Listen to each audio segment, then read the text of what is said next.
my heart and mind. Killer instinct in my heart and mind. In my heart and mind. Killer instinct in my heart and mind.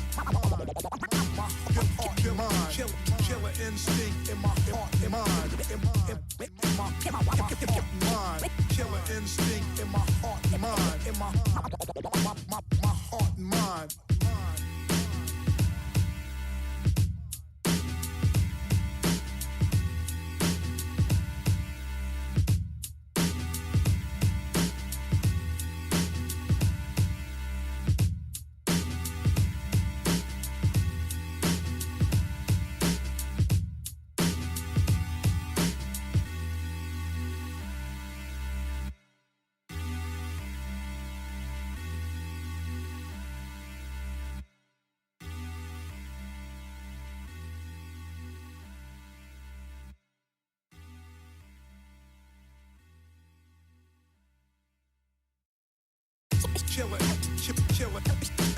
Killer instinct in my heart and mind.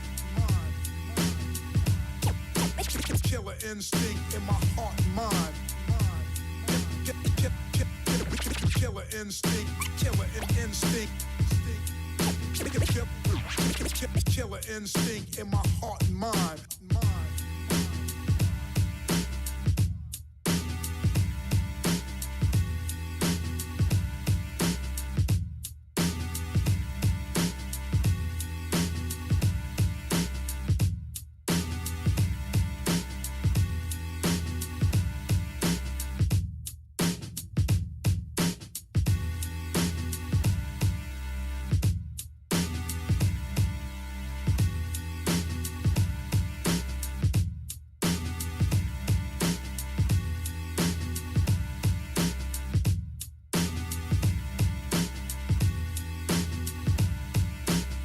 In my heart, killer instinct in my heart and mind. In my heart and mind. Killer instinct in my heart and mind. Killer instinct in my heart and mind. In my heart and mind. Killer instinct in my heart and mind. In my heart and mind. In my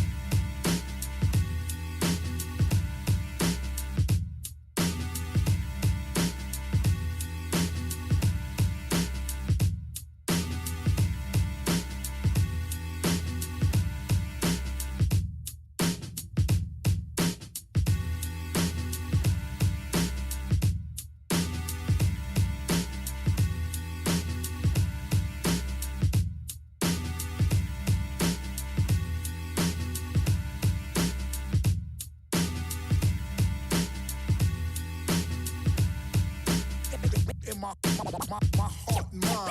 Killer instinct in my heart and mind. In my heart and mind. Killer instinct in my heart and mind. My heart and mind. Killer instinct in my heart and mind. In my heart and mind. Killer instinct in my heart and mind. In my heart and mind.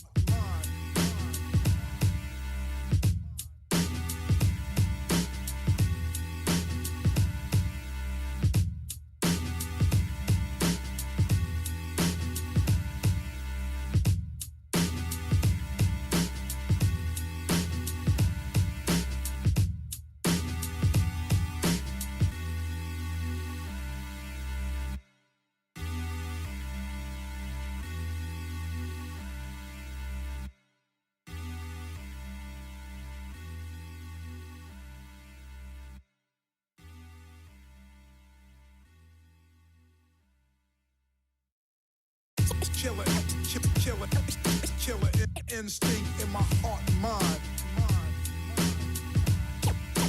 Killer instinct in my heart and mind. Killer instinct, killer instinct. Killer instinct in my heart and mind.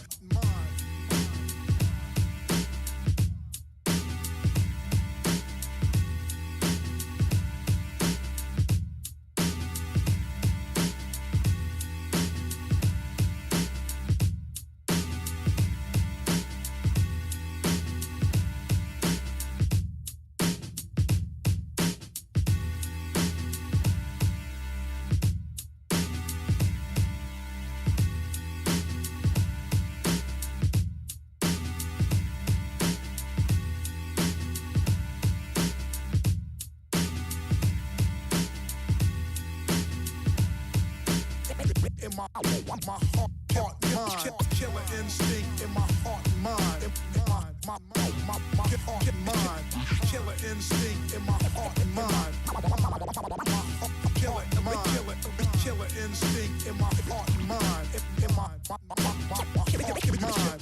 Killer instinct in my heart and mind. In my heart and mind.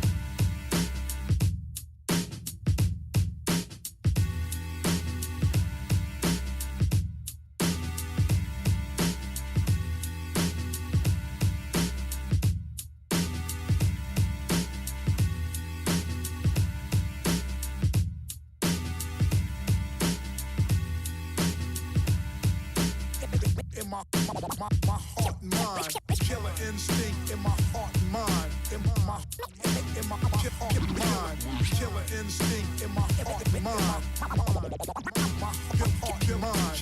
Killer instinct in my heart and mind. In my heart and mind. Killer instinct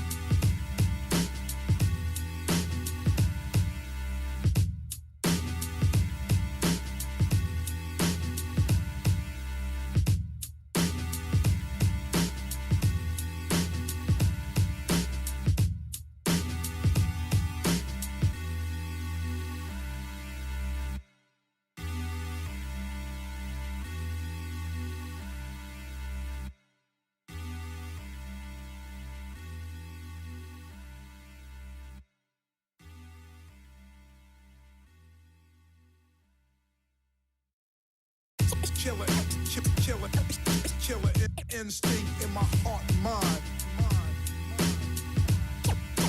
Killer instinct in my heart and mind. Killer instinct in my heart and mind. Killer instinct, killer instinct. Killer instinct in my heart and mind.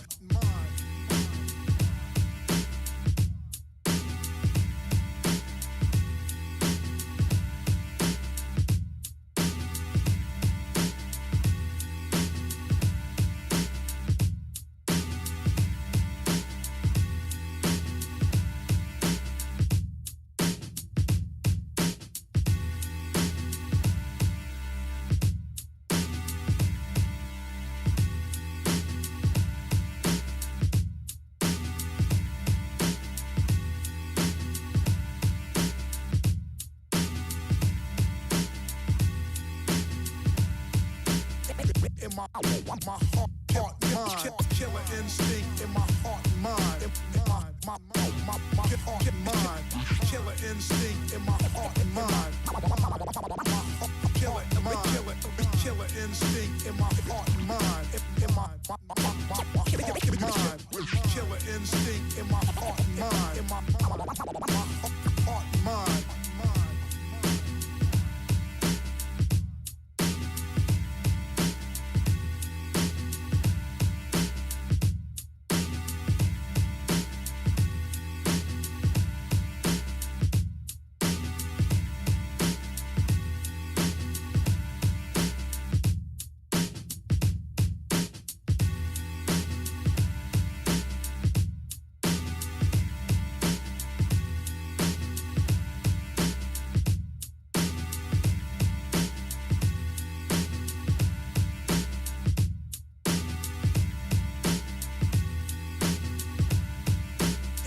In my heart and mind. Killer instinct in my heart and mind. In my heart and mind. Killer instinct in my heart and mind. My heart and mind. Killer instinct in my heart and mind. In my heart and mind. Killer instinct in my heart and mind. In my heart and mind.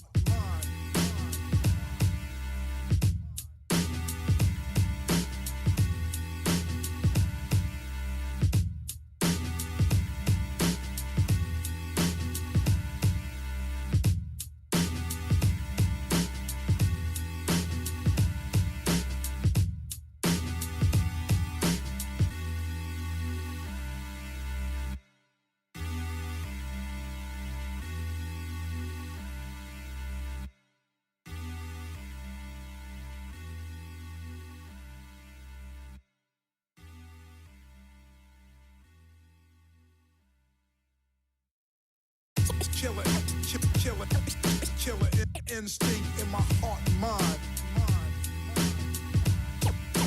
Killer instinct in my heart and mind. Killer instinct, killer instinct. Killer instinct in my heart and mind.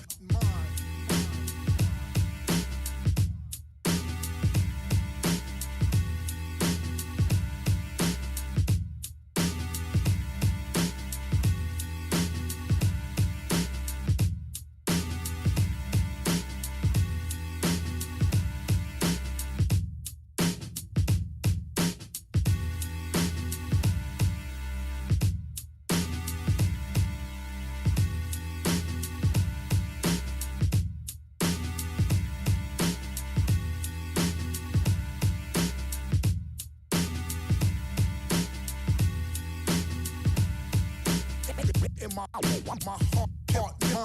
Killer instinct in my heart, mind. My heart, mind.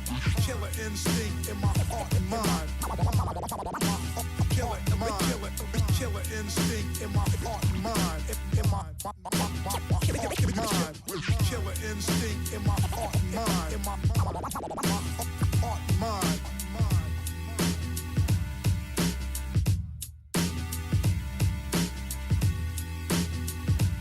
In my heart and mind.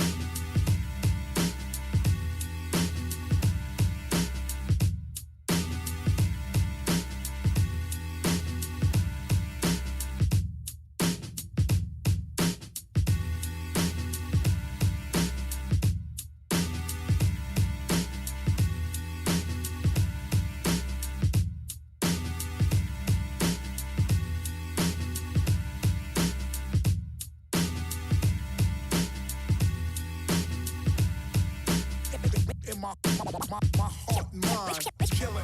my heart and mind. In my heart and mind. Killer instinct in my heart and mind. My heart and mind. Killer instinct in my heart and mind. In my heart and mind. Killer instinct in my heart and mind. In my heart and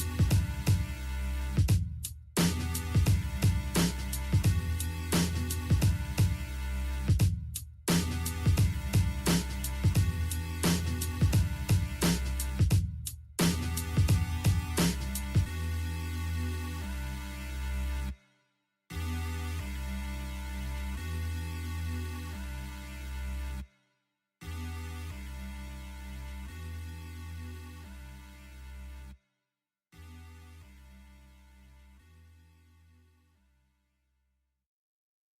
Killer instinct in my heart and mind. Killer instinct in my heart and mind. Killer instinct, killer instinct. Killer instinct in my heart and mind. In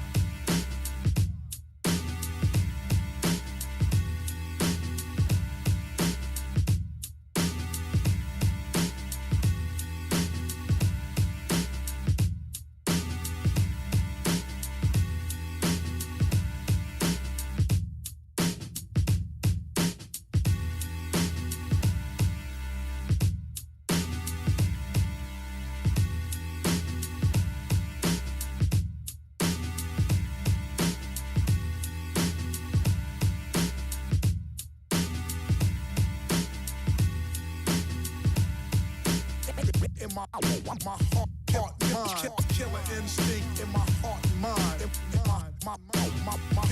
mind. Killer instinct in my heart, mind. In my heart, mind. Killer instinct in my heart, mind. Killer instinct in my heart, mind.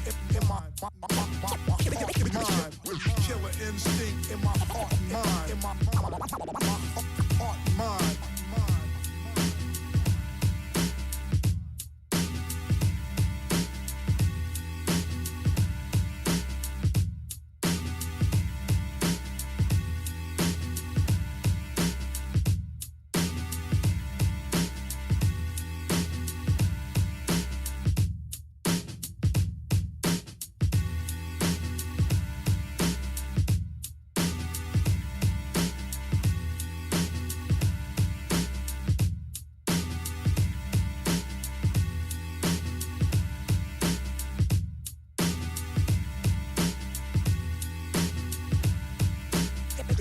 my heart and mind.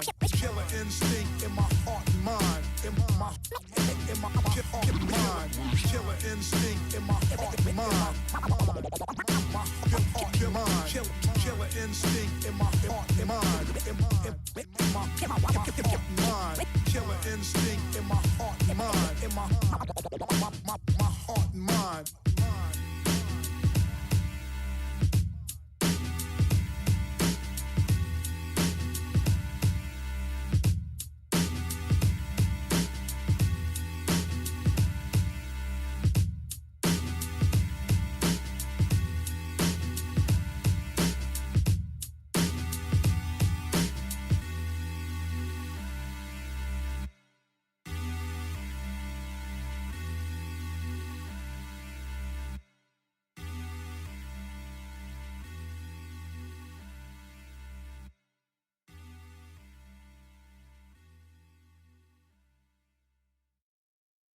Killer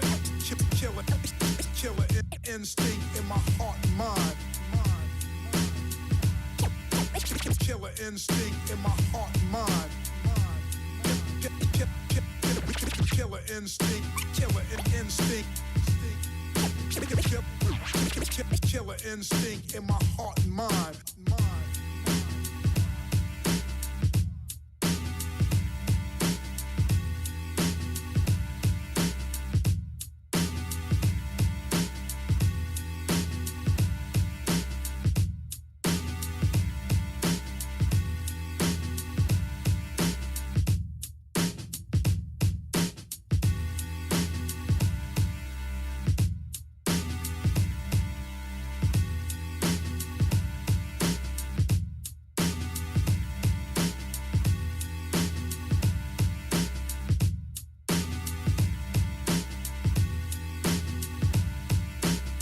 In my heart, mind. Killer instinct in my heart and mind. In my heart and mind. Killer instinct in my heart and mind. Killer instinct in my heart and mind. In my heart and mind. Killer instinct in my heart and mind. In my heart and mind.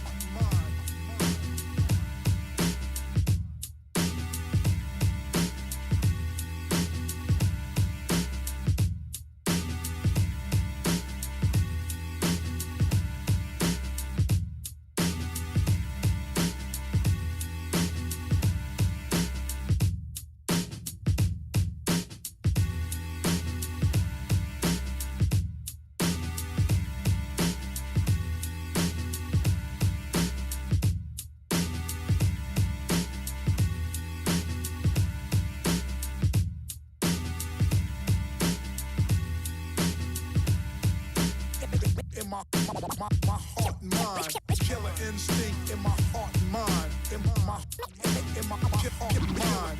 Killer instinct in my heart and mind. My heart and mind. Killer instinct in my heart and mind. In my heart and mind. Killer instinct in my heart and mind. In my heart and mind.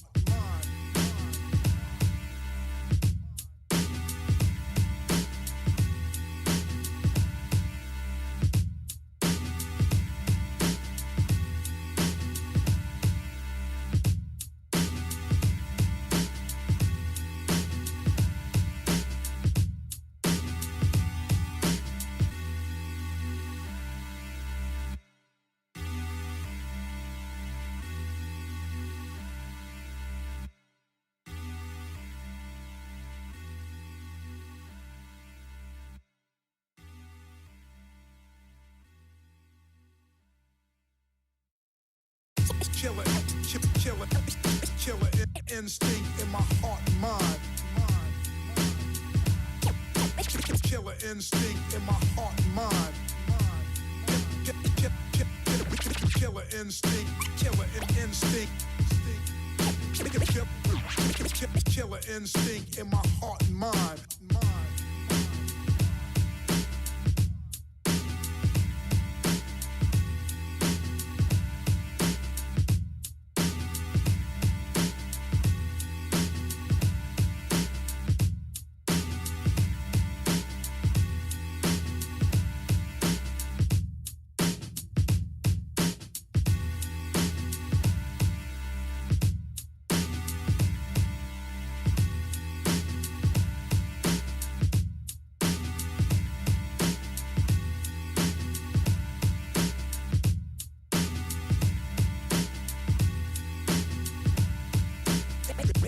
mind, killer instinct in my heart and mind, my heart and mind, killer instinct in my heart and mind, killer instinct in my heart and mind, in my mind, killer instinct in my heart and mind, in my heart and mind.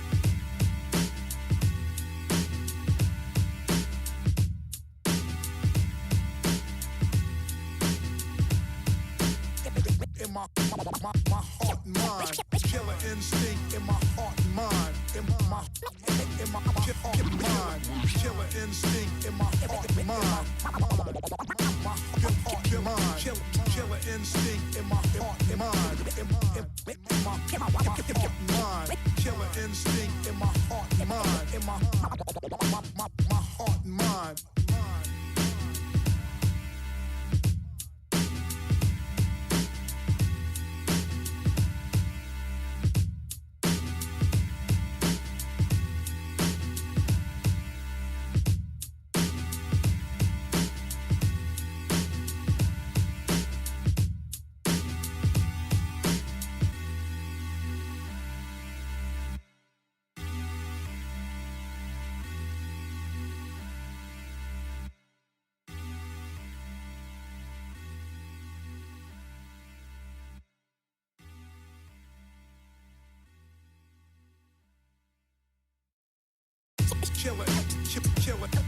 Killer instinct in my heart and mind.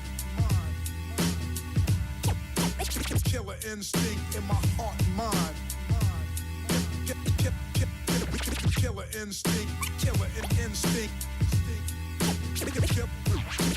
Killer instinct in my heart and mind.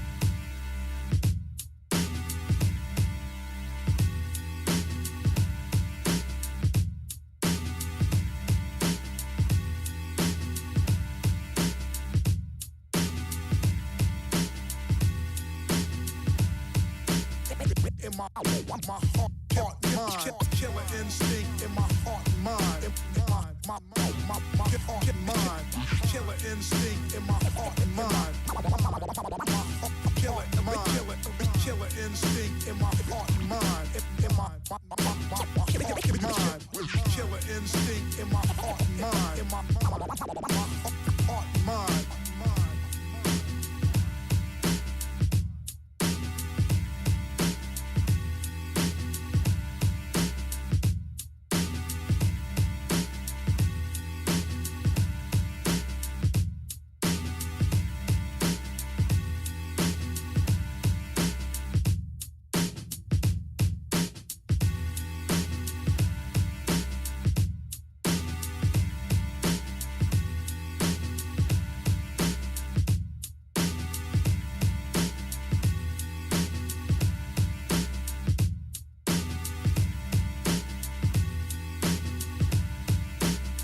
In my heart and mind, killer instinct in my heart and mind, in my heart and mind, killer instinct in my heart and mind, my heart and mind, killer instinct in my heart and mind, in my heart and mind, killer instinct in my heart and mind, in my heart and mind.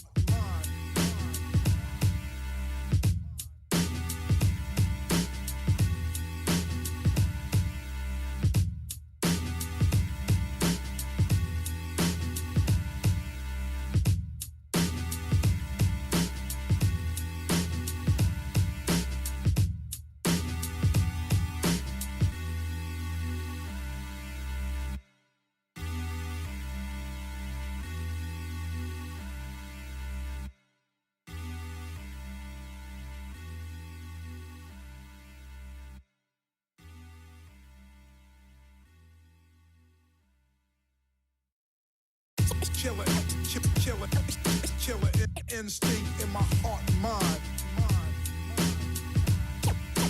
Killer instinct in my heart and mind.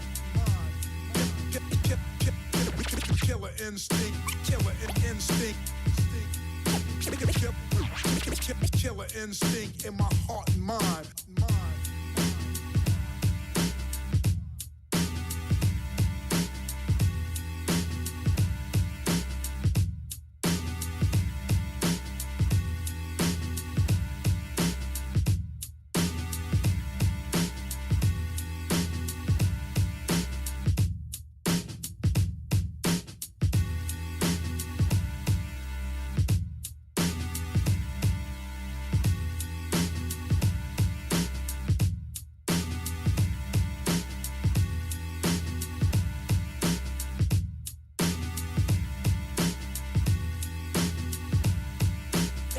In my heart, mind. Killer instinct in my heart, mind. My heart, mind. Killer instinct in my heart, mind. Killer instinct in my heart, mind. In my mind. Killer instinct in my heart, mind. In my heart, mind.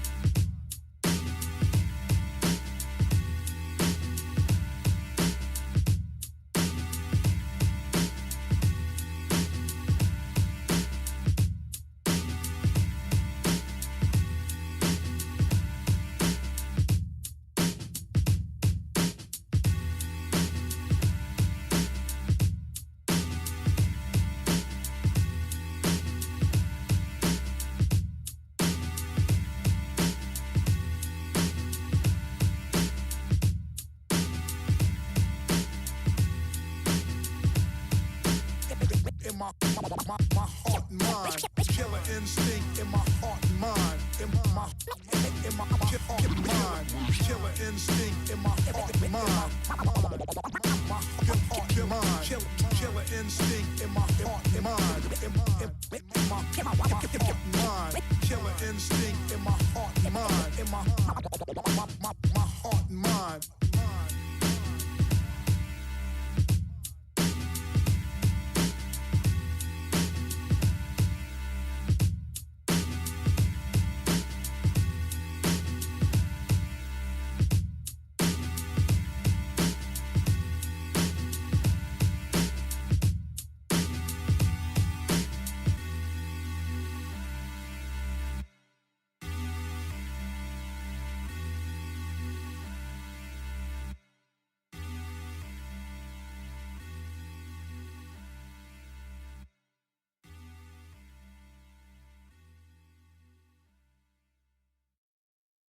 Killer instinct in my heart and mind. Killer instinct in my heart and mind. Killer instinct, killer instinct. Killer instinct in my heart and mind.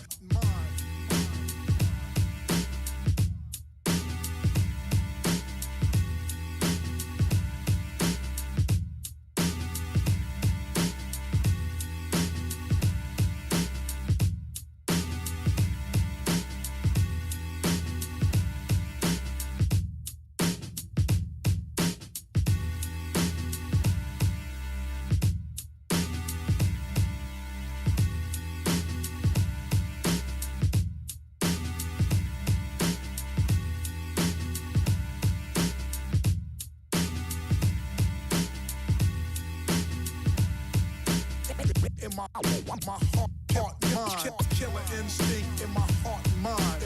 In my heart, mind. Killer instinct in my heart, mind. Killer instinct in my heart, mind. In my heart, mind. Killer instinct in my heart, mind. In my heart, mind.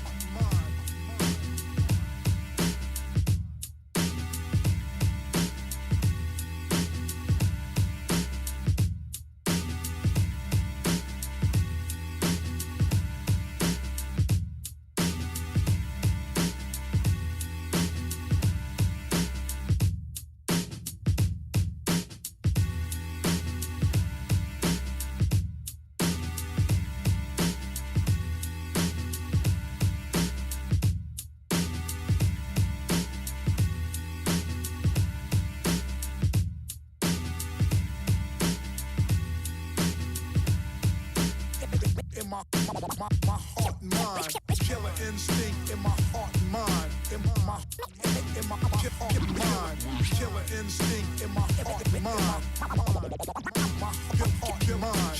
Killer instinct in my heart and mind. In my heart and mind. Killer instinct in my heart and mind. In my heart and mind.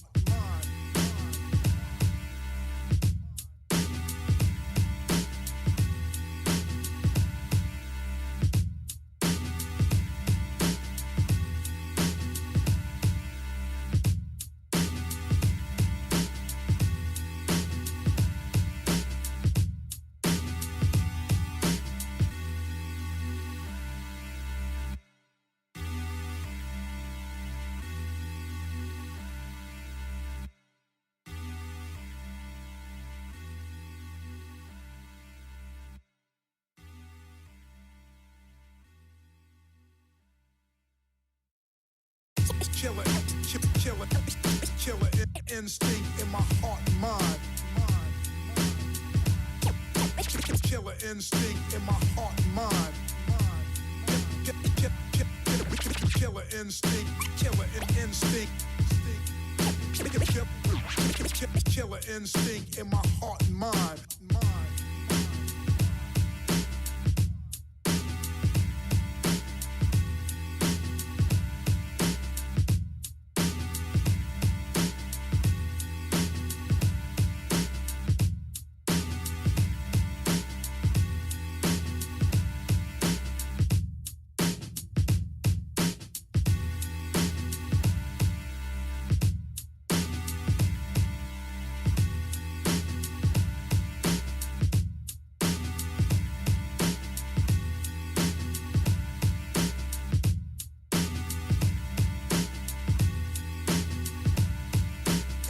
In my heart, mind. Killer instinct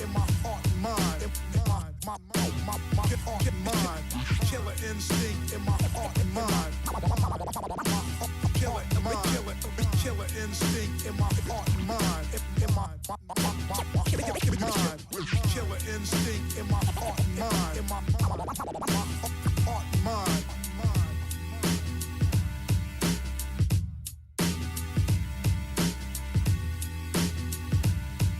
In my heart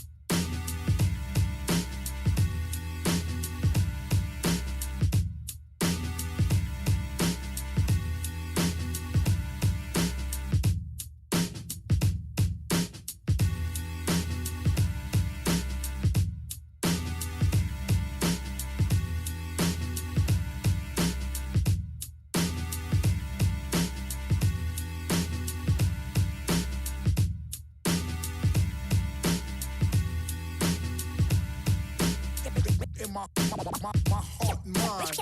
Killer instinct in my heart and mind. In my heart and mind. Killer instinct in my heart and mind. My heart and mind. Killer instinct in my heart and mind. In my heart and mind. Killer instinct in my heart and mind. In my heart and mind.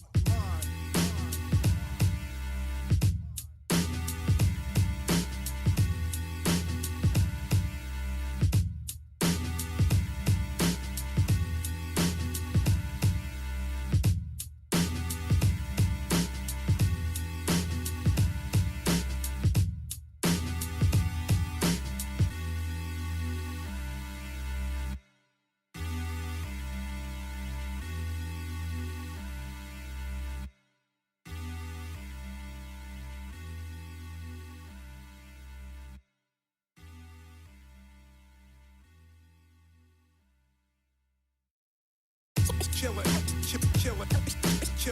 instinct in my heart and mind. Killer instinct in my heart and mind. Killer instinct, killer instinct. Killer instinct in my heart and mind.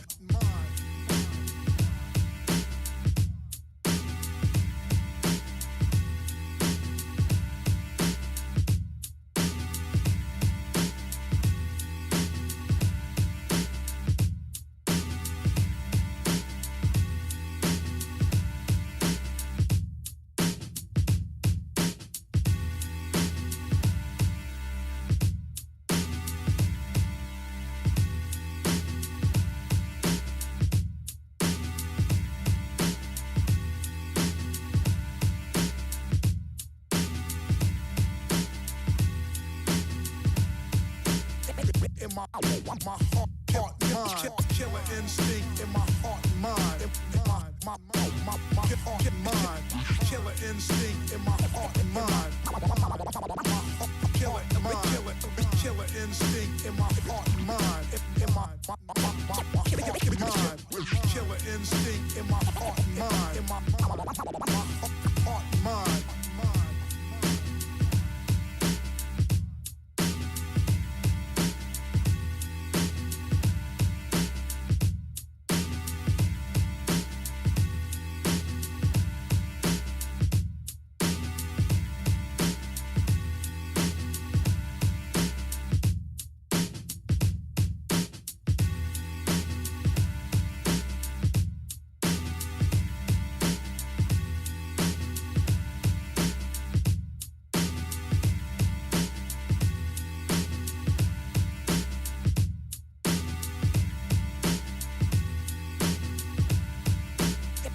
My heart, mind. Killer instinct in my heart, mind. In my heart, mind. Killer instinct in my heart, mind. Killer instinct in my heart, mind. In my heart, mind. Killer instinct in my heart, mind. In my heart, mind.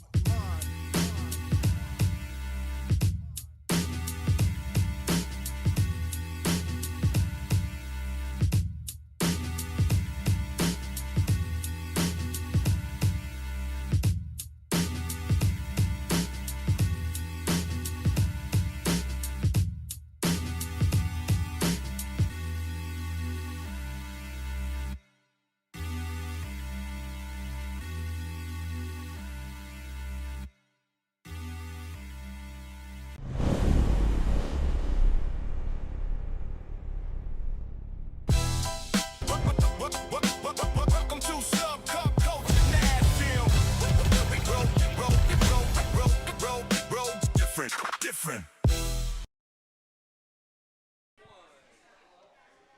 Oh, Good morning, good we're morning. live. Are we live? We are live. We are live.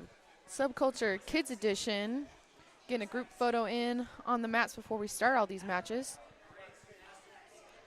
Got a pretty good room in here. Lots of cameras out. Lots of parents ready to see some action. Kids braided up. Kits on. Looking ready.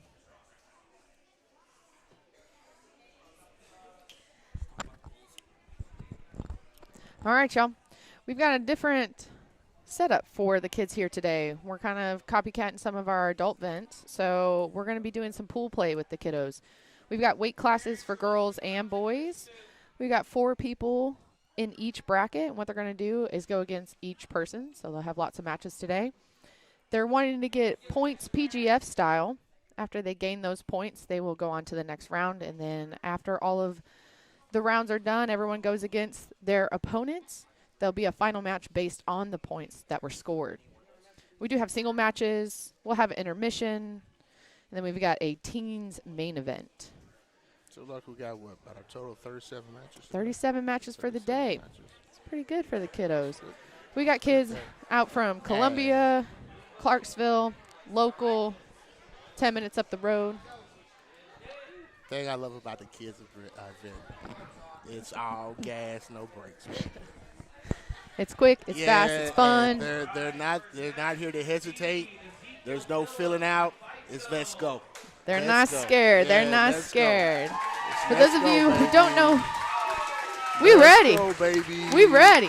Hey. We've got Ezekiel Phillips from a Fight Zone. He is in the what looks like what is that? Kind of blue rash guard. No, that's a Phoenix right there. The Oh, other one my looks fault. like a Minecraft. That's You said it. Fight Zone. Fight Zone, Minecraft looking rash guard. Hey, tell me- Then we got Ashton Potter from Phoenix MMA. 4-minute One on the screen. matches.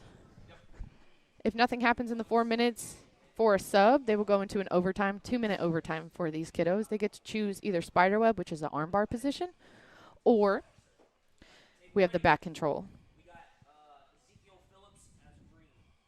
Hurt. Action's on. Boys are ready to grab up on some wrist controls. We got a collar tie. Ashton decides to sit to guard. Really trying to suck Ezekiel in. Ezekiel's doing a good job controlling the ankles.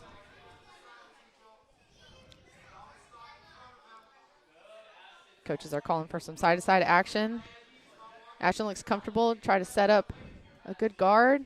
Looking like a little bit of a spider style. Long legs almost jumped right over the shoulders. Jump to a triangle. This is part of the negative 65-pound pool play for the kiddos. We got a sweep from Ashton. But again, there's no points. The goal is to get the tap. Ashton's really comfortable down on the ground. He's looking like he's going to pull Ezekiel in for that triangle. Yay. Ezekiel needs to get his wrist free and start cutting some angles for himself. There we go. There you go. Good ankle control.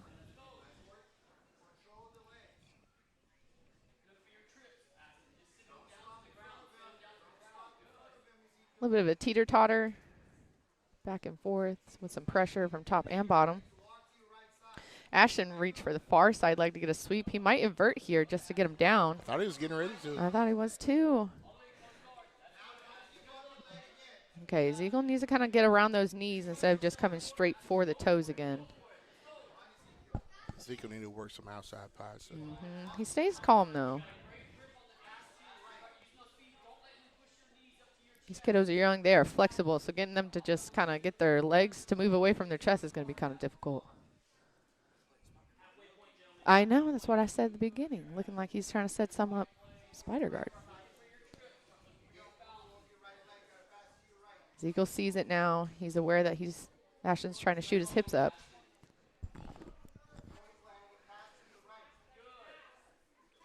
All right. Almost chest-to-chest connection here for these guys. Not afraid to stay in those deep waters, though, of that guard. Hey, I'm loving his retention off his back. Looks good. Yeah. We don't have much history on these fighters, but these kids do look like they're aware of how these games are going to play out. There's a sweep coming up. Ashton decides to turn into a north-south. Ezekiel said, no, we going to stand up. Ashton's got heavy cards right back into a guard pull. Wow. Up, down, up, down.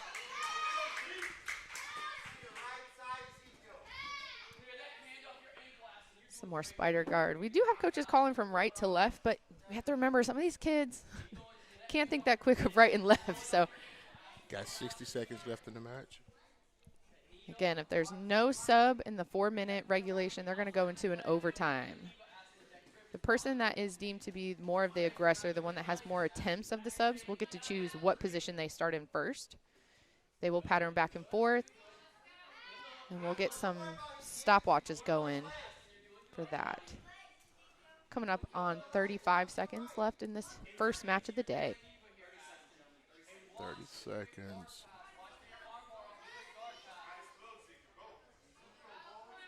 Knee chest is really good for a guard retention. Ezekiel needs to get his ankle free, move it around, get those feet down to the ground. Coming up on the final 10 seconds.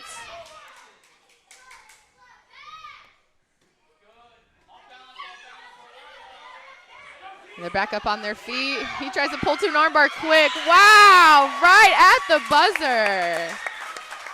Great job for Ashton.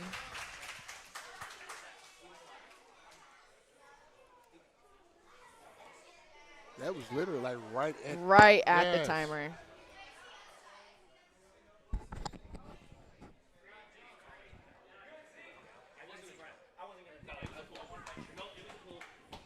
Double checking to make sure that we're staying within the rules. No flying submissions, no jumping guard. Ashton gets the break, which will gain him 3 points in this pool play. It happened so quick. What did he catch him with? An armbar. It's an armbar? Mm-hmm.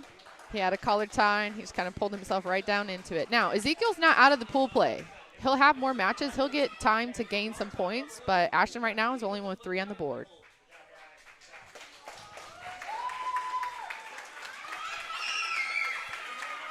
So Ashton has 3. Hey, Ashton's a dog. Yeah, he had a game plan. He's game. He might be one of their frequent competitors over in their kid zone over at Phoenix and Mount Juliet. think if he kept working like he was trying to jump that triangle. Yeah, I If think he could could got have. behind his arm and pulled it Yup. across. Yeah. Instead of just maintaining that wrist, Right. he's a little bit higher up. Yeah. But he had great retention with his legs off his back, though. We got Sophia Pope from Guardian MMA going against Liam Lopez. So, Sophia Pope, I heard she's got like 7 matches. she's got all the matches today. And I heard she's wrestled, I believe, for the Blackman Wrestling Club. Yes. And, She doesn't have an off season, really. Say she's a dog. Yeah. So she is the only girl She's in not this only boys a dog, bracket. but a big dog. Oh, big dog. A big dog.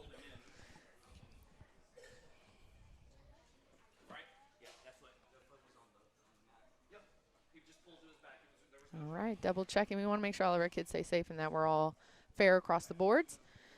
So again, Liam Lopez from ADG, and we got Sophia Pope from Guardian MMA. Those are both local gyms. These kids may have seen each other at another tournament. Who knows?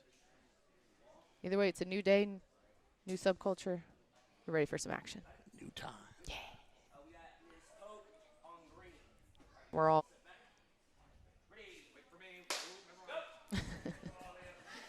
Sophia gets a good collar tie. Liam decides to pull down, try to sweep. Sophia's going to go for a knee cut pass here. She's got this knee shield right in the way. She doesn't seem bothered by it. She's going to back out and just try again. Liam doing a good job of off-balancing her to get his knees in between them. Locking up a version of a half guard. Yep, he needs to turn on his side instead of staying flat. Sophia's trying to walk some elbows up. She's got a cool rash guard with her last name on it. We like that. Liam staying composed. He needs to get his knees in between them. Sophia steps over for mount. She's trying to get that elbow Chest to away chest. from the body, get the arms away from the body, it looks like. Yeah, Liam's doing a good job of being aware of what she's trying to isolate. He's got to move side to side a little bit more. It was your spider walking up. Mm-hmm. Now, like we said, Sophia wrestles, so she's got some good top pressure. We got some head and arm control from Sophia. She's going to utilize that cross face. Big pins. She's starting to turn a little bit. She's going to let Liam kind of turn and try to regather her leg. No concern, really. She's staying on top.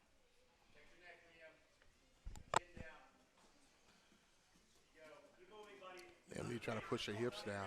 There you go.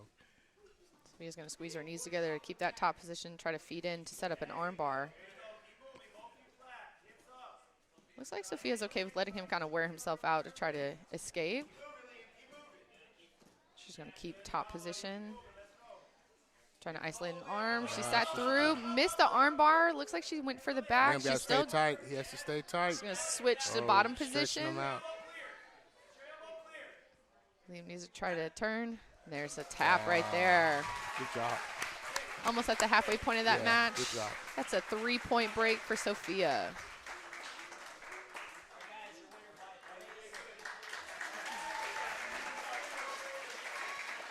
Good sportsmanship from our kiddos here.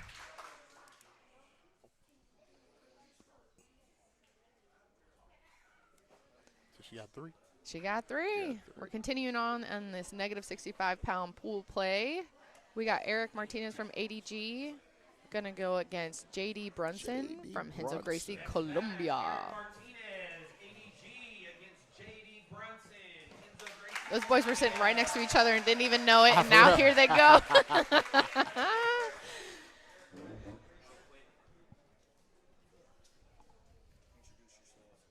Oh, hey, everybody. If y'all didn't know, my name is Sam Parker. I'm sitting next to Big John Holloman right here. Oh. We'll be in your ears and on your screens talking to you about this kids event here. Subculture, baby. Let's go.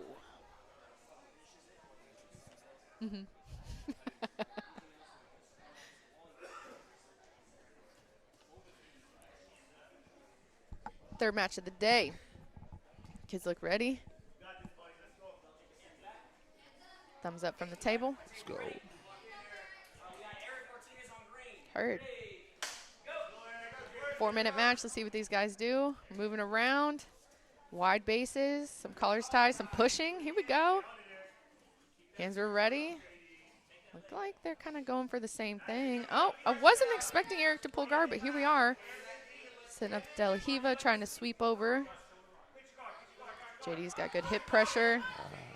I was going to come up for a bump. You got a bump. He's got to There bump you it. go. Nice job, Nice job from Eric, getting a sweep from the close guard. He's going to try to stay at top pressure. JD said, I don't want that. He extends his arm, and unfortunately, he's going belly down. He might have an angle, and there's a tap. All right. Eric Martinez with a quick sub. It's under the minute mark, so he does get a 4-point break. Great job. Good job. Good job. Look at them kiddos getting out there getting it done. So Eric gets 4 points, right? Yeah. Trying to find the coaches, Who shake got their next? hands. We got Nash Bean. Bean. Briggs Thomas. That's a fun name. I like his name. We got Nash. Briggs Thomas. Nash Bean, baby. I feel like this is going to be a pretty good matchup.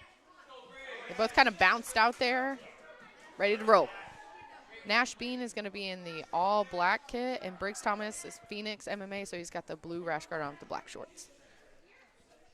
This will be the last negative 65-pound pool play in this bracket, but you'll see all of these athletes again. Again, they're going to get multiple matches to gain some points, so if they got 0 this round, it's not over. Still in play.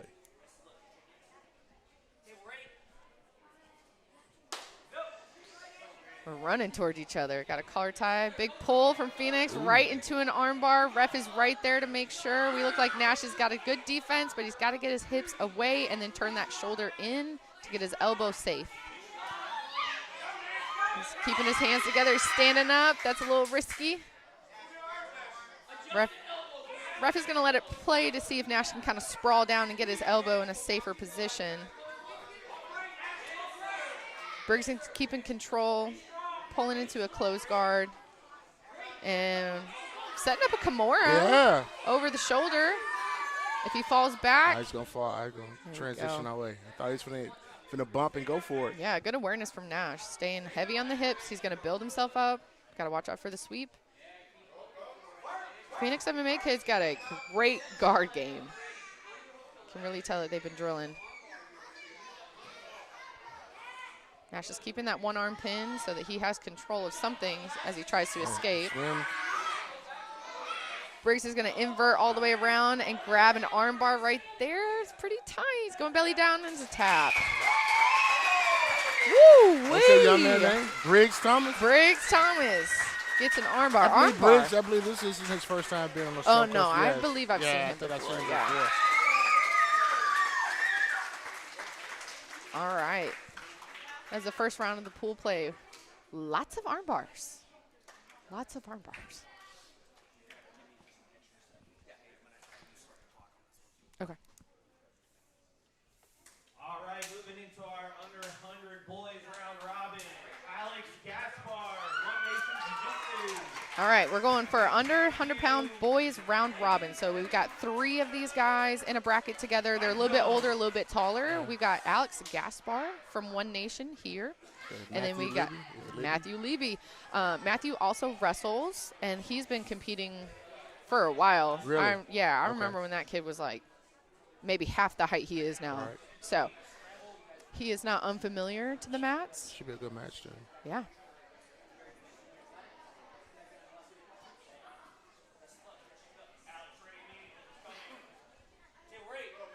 Here we go. Here we go, 4 minutes. Alex pulls right into guard. He's going to try to sweep him over. He's over the shoulder, setting up a triangle. Matthew clears out, tries to chest-to-chest pressure. Alex retains his guard. He's got a good knee shield, but he needs more than that. He's keeping a good collar tie. Finds the head, but doesn't quite set up a reverse triangle. He's got to twist his hips out.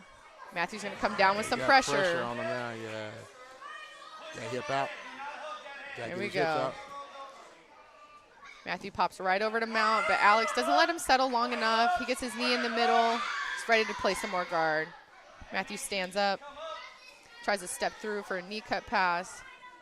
Alex does have the underhook, so he could, get to a guard.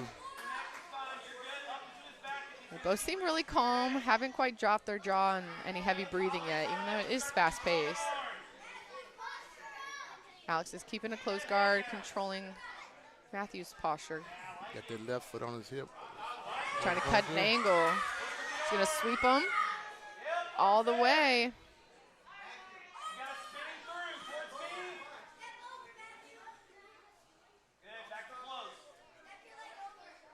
Their limbs are so long. I'm trying to figure out who's got who at this point. Then we settle into some side I thought control. I was finna hit a omoplata. I wasn't sure. Yeah. Matthew popping right over to mount again, trying to keep some heavy pressure with a cross face. He got good shoulder pressure on Alex right there. Alex finds the hips and finds some space. He needs a little bit more side-to-side action. He pummels his legs inside. Keep working those feet to the middle. Matthew's trying to isolate an arm on his left side while keeping that cross face heavy on Alex. Alex is explosive and athletic, so That's it. Go. I don't think this is over. Good. He gets out of mount, puts him in side control. We got a knee on belly from Matthew. I need that forearm across the hip, Alex. Thank you, sir. Good. Athletes are responding to their coaches' calls. We like to see We're halfway. them Belly. listen Deep breath right here. In through your nose. and approach hard situations. Oh. That's a Kimura trap. Ooh. Nice. All right. Nice job.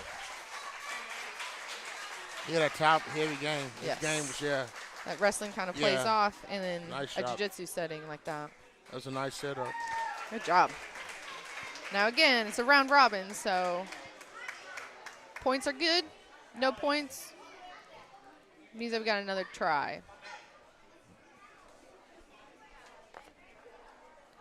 We're going to be moving into our negative 75-pound girls round robin. We'll call it Crystal Noguera, sorry, Noguera, yeah, Crystal Noguera. from Fight Zone. And she'll be going against Safira. I'm sorry. I think I heard him say Safira. Okay, Safira Stevenson Yeah. from Impact in Gallatin. I don't think we've seen any kids from Impact on Subculture yet, so First time I can recall. I'm excited to see what their game plan is.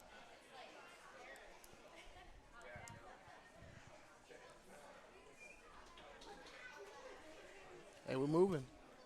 Yeah. I told you it's all gas, baby. No brakes. All gas, no brakes. They don't seem to be bothered by a 4-minute time limit. Oh, there we go. Okay. Oh, I have seen these rash guards around. Okay. I may have seen these kids at other events, just not ours yet. So welcome into the Impact team. Safira? It is Safira, correct? Safira. Yeah, okay. That's a fun name. I like it. Safira Stevenson. She's going to be in the spats with the white rash guard, and Crystal is going to be in the Fight Zone kit, black top and bottom. With the checkered sleeve. Yeah. Yeah. Ooh, she getting low. She's ready. Looking her right in her She's face. ready. Hurt. All right, 4 minutes are on for these girls. Crystal started low. She brought her posture up a little bit. Maybe she saw that Safira maybe has a little throw in mind. Oh. Great guard pull. Safira's going to slice through, stay heavy.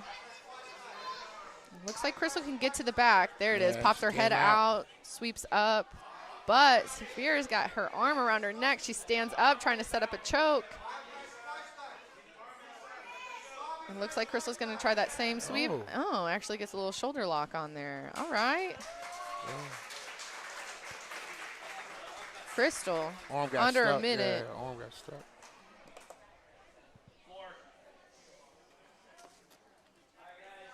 All right, so that break is worth 4 points because Crystal job. did it in under the first minute of the regulated time. Safira looks a little confused as to what happened, but she called it. She tapped. Yeah, Yeah, she was tapping. it was a good idea. Hand got stuck. Yeah. Next, Sophia Pope from Guardian MMA. All right, y'all know the face. She's now in the girls Oh, round she robin. changed out? Yeah. No. Oh, no, she's back. There she go. Yep. Who she got? Clarissa Fonseca? Clarissa Fonseca from Phoenix Phoenix. MMA. Now, Sophia already had a warm-up match. I would call that a match or a first match, right? Yeah. Right. And then Clarissa is coming out here from Phoenix MMA. We've seen all those kids pull to a very strong guard. So we'll see how everything responds here.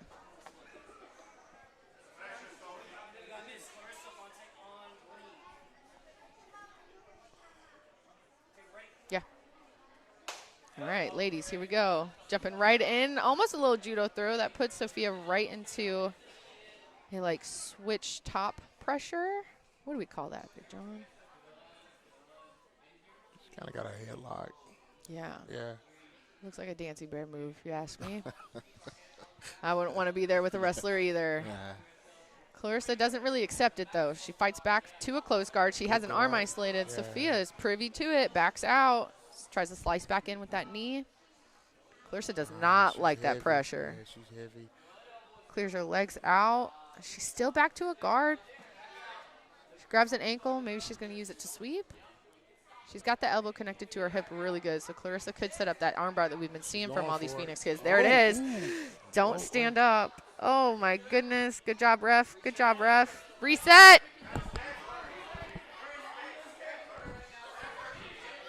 Sophia's elbow is safe. She's got to step over. Clarissa's not going to let go of that arm.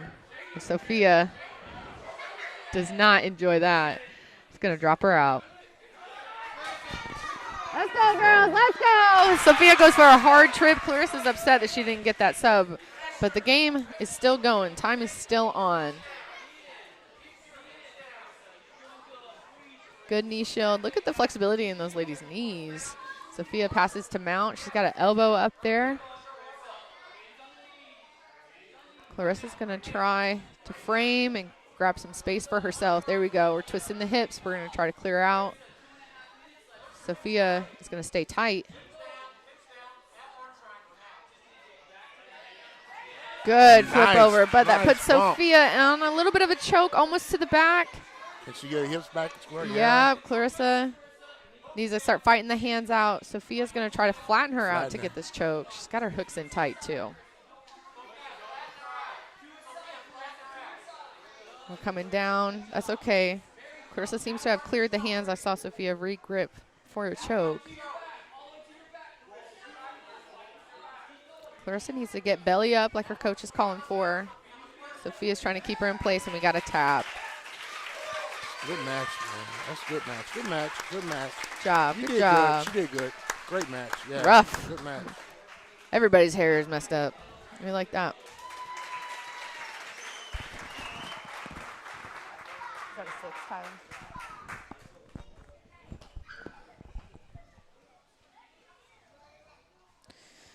I told you. Ooh. Miss Pope's a dog. The dog. It says she's the big dog.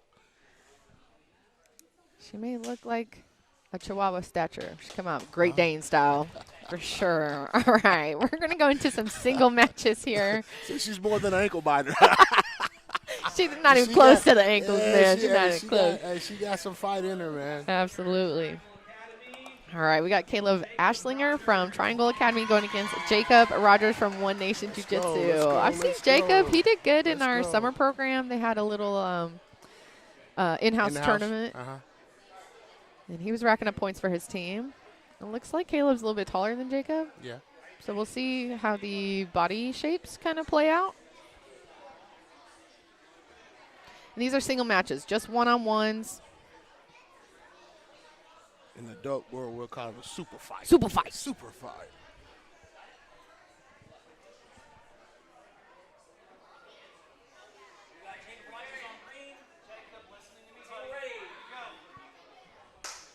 There you go. 4 minutes is on.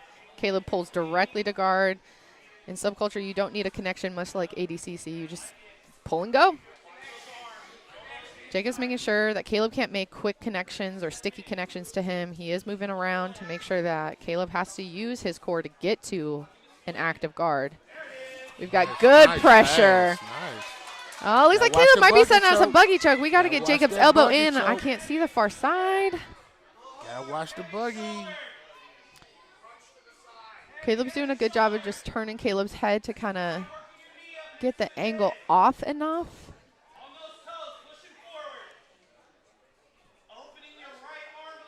Caleb staying tight on the buggy choke setup. Now I wonder if Caleb doesn't get this, is he going to burn himself out? Yeah, I'm not sure. I'm not sure if he's squeezing hard.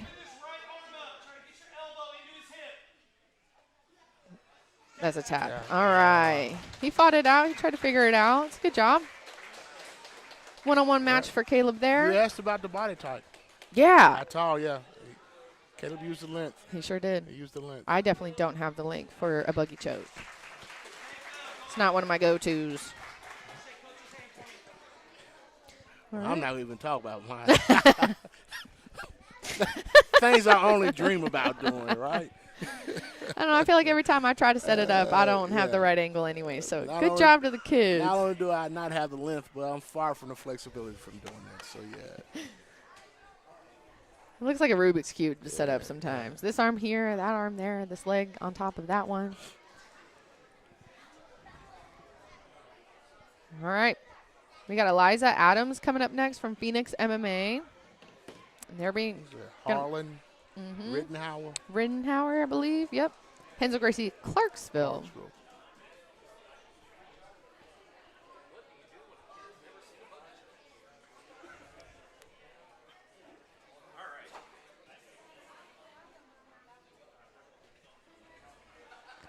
We're going to get Tyler to announce our next fighters. But if y'all have any questions, you can drop them in the chat. We're going to be looking through that. If you haven't liked or followed us on YouTube, Instagram, Facebook, that's where you're going to keep up with our events that we have going on at Subculture. They all happen here at One Nation Jiu-Jitsu in Smyrna, Tennessee. We've got squads. We've got men's events. We got women's events. We've got kids events. We've got pool events. We got events. Oh, my gosh. We got events, baby. When they got tall like that, That's how. When they're almost 6 feet. Yeah, about as tall as me. All right, we got Eliza Adams. She's actually going to be in the purple Phoenix rash guard. And then we got Harlan in some splatter paint kit. I like that. I haven't seen that one before. Oh, nice. That goes with the Subculture logo. A little bit, yeah. Get a flex in front of that for a photo. Ooh, deep underhook. Looks like we got a heavy guard pull, again, from the Phoenix kiddos. Tough guard. She was game to play stand-up, though. She's going to climb high with those knees. Clarissa staying tight with her elbows to not let Eliza separate anything. Oh, good hip flexibility. Try to cut that angle for an armbar, or at least threaten it to get a response from Harlan. Harlan's keeping her head pressure down, but we need to step over. There we go. She's going to try to clear her arm out. Not quite belly down yet. She's out. Okay. She faces back in. Eliza regards. Keeping the posture down of Harlan. Harlan's going to fight back up. Yeah, Harlan needs to try to make good posture. She needs to really sit back. She needs a good base right now. She jumped the shoulder. Oh, she's keeping her elbow tight. She knows the arm bars are coming, so she's going to pressure forwards off of the legs to make sure that there's no extension. Eliza's going to roll all the way through almost for her belly down. She could have stayed on top for mount, but she opted to fall back into her close guard. They're both kind of tired. Yeah. They gassed out kind of quick. Competition does that to you. I don't know about Eliza, man. She has a lot left in that tank. Oh, yeah. Like we talked about the other day, they got switch tanks. Yeah, got extra reserve. Yeah, oh yeah. She trying to get a good guillotine? It looks like, because she looks like her right arm is all the way over the back of Harlan's neck. So if she can kind of peel and get the space to dig her hand in, she'll cut an angle and get the choke. Harlan decides, nope, we're going to posture up. And we're going to keep fighting out of this close guard. Trying to control a hand so that when she steps up, she's not susceptible to a sweep. Either that, I really like if you take your hands and get your hands in the armpits as you're stepping up. That's my favorite close guard escape. Yeah. She's side to side. She said left side, right side, head, arm. She's got ABC connections. Harlan's learning, though. She's learning the defenses. She decides to back all the way away and force Eliza onto her feet. She tries to go for a sweep. That almost puts Harlan Nice. nice in side control. Are we finna watch another? I don't know if we'll see a bunch of thought- buggy hey, chokes. I thought we had another one coming. I thought she was finna shoot it. Harlan's got good top pressure. She's in the north-south position. Staying splayed out so that we can get Liza pinned more. Her head staying in the middle. Liza needs to cut an angle. Great control from Harlan on top. Because she held on to that head position, that put Harlan in a good position to try to isolate the arm. She escapes all the way out just off of a little bump window. I see leg connections, but you know, kids are not allowed to be touching legs in lower half jiu-jitsu yet. Harlan sees the action going towards the crowd. She jumps right on it.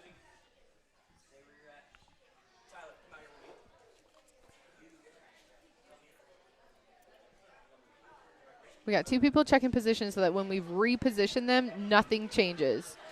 We want to make sure the foot stays on the back, the knee stays towards the elbow of Harlan. Whatever arm connection that they have stays the exact same.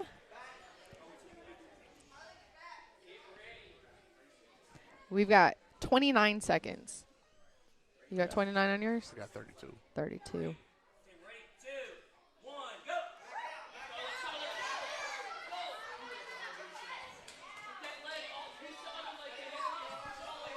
It was so close to an armbar setup. Ooh. Oh, we are clear. We're clear. Elbow's clear. Her head stuck. She's going to try to reach that arm back. Eliza's locking up a triangle, but there's no arm in here, so it's just a head control. More so a squeeze than anything. Yep. Harlan's just got to ride out these last few seconds of the match, and then they'll go into overtime. They're both trying to just extend one another to get themselves clear. Still rolling? Yeah, Still keep rolling? going. Still So we rolling? don't have the save by the bell rule here, which means if there's a sub in play at the end of the match, it continues until the person escapes or taps. You got to separate the legs. There's a tap right there. Big squeezes. Good job from Eliza. What a great match with these two ladies. Match, yeah.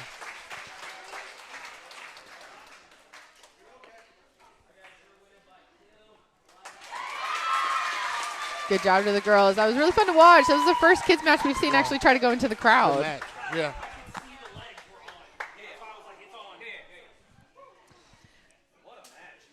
10th match of the day right now. We've got Brisa from One Nation Jiu-Jitsu going against Paisley from Henzo Gracie, Colombia. All right, next up is Brisa Hurtado from One Nation Jiu-Jitsu against Miss Paisley. We got Brisa putting on the green band going against Paisley. Let's go. Ladies. Let's get it, baby. Yeah, that was a good one. If we're going to be marking Yeah. matches of the day, I'm going to put a little star next to that one, and we'll see where the votes land.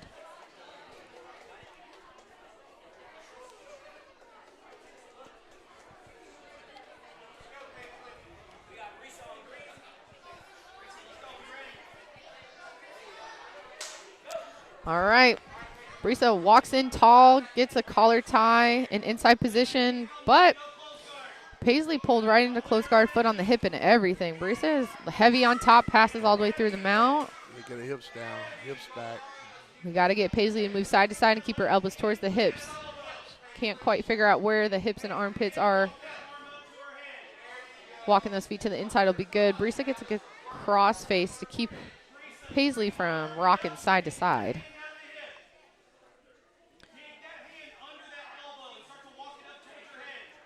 And Paisley is keeping her hips high to not let Brisa settle her, like smash her into the mat.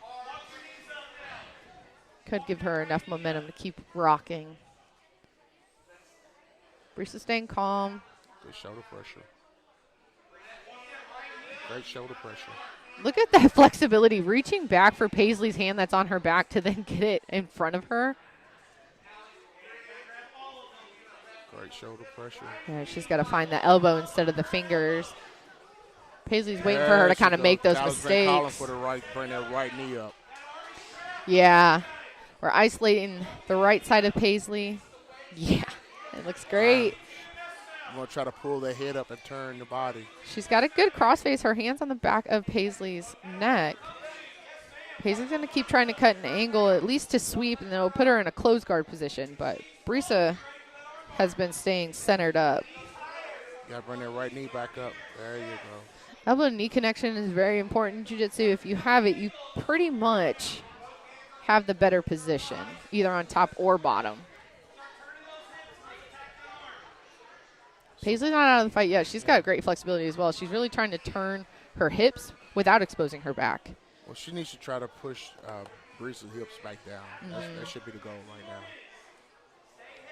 Yeah, Brisa might be riding up a little too high. She should try to walk her hips back a little bit while keeping her elbow to knee connection. Because if Paisley hits a big bridge right here, that could knock Brisa right off the top position. Oh. All right, Brisa felt it. She reconnected. She's got to find a limb. It's good control. We're coming up on 90 seconds left.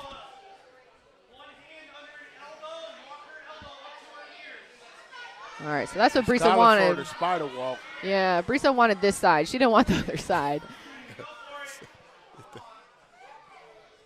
You know, in jiu-jitsu, there's a little bit of like gooder side, you know. So the right side's the dark side. Something feels a little bit more comfortable one way. So there's a tap for a smother. All right. Good job. I haven't seen a kid do a smother tap. No, I haven't. First time I've Welcome to subculture, everyone. A sub's a sub.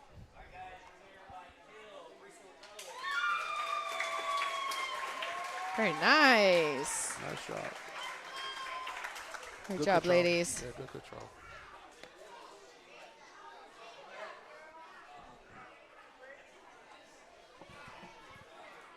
All good? All good? Boy, these kids got my energy, got my anxiety up. They're doing a lot in a little bit of time. Kids are moving a lot in a little bit of time. All right, we got Malik from One Nation Jiu-Jitsu coming up against Samuel Bean. So this must be Nash Bean's brother, cousin, somebody. Malik Celestine. Yeah. All right, next up, Malik Celestine, One Nation Jiu-Jitsu. Samuel Bean. Samuel Bean. All right, Malik coming out in the subculture kit set color. Ooh, ooh. We do have this in a muted gray, which is what most of the adults wear, but seen a lot more kids in this set. Samuel Bean is in the Fight Zone kit, white and black. Everything's the same on time. Everyone's doing 4 minutes. Nothing happens in the 4 minutes. We go into an overtime. There are no points in the 4 minutes.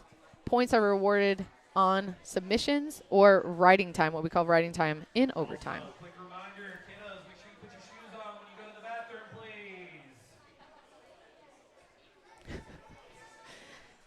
Got to get the announcement about the shoes. Yeah, don't bring no germs. Don't be gross. On the mat. Don't be gross.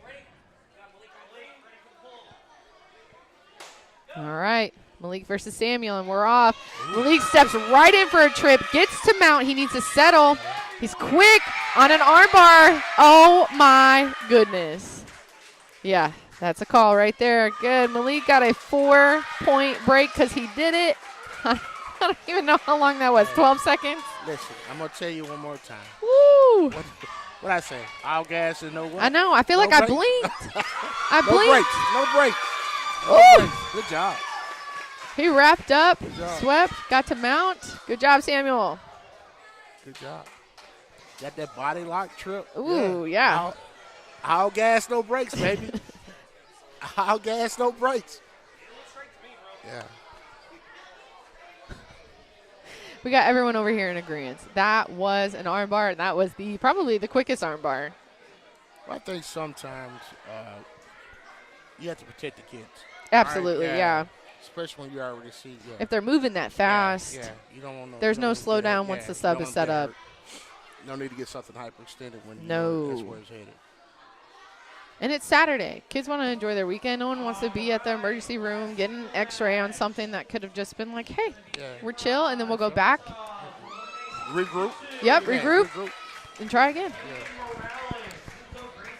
All right, this is going to be So match this is 12. Is it Imran- Nigmatov. Nigmatov, yes. Imran Nigmatov yeah. and Hayden Morales. So Imran was actually a replacement for this match Okay. at about 8:30 last night. Pretty late. Hey, So hey. I don't know how much prep time he got, but he's Hey, game. He's he clearly say- out hey, here. He stay ready, baby. He's got the kid on. He stays ready. Yes. Again, 4 minutes for these gentlemen here. Ref is making sure they understand the rules. Got them listening ears on.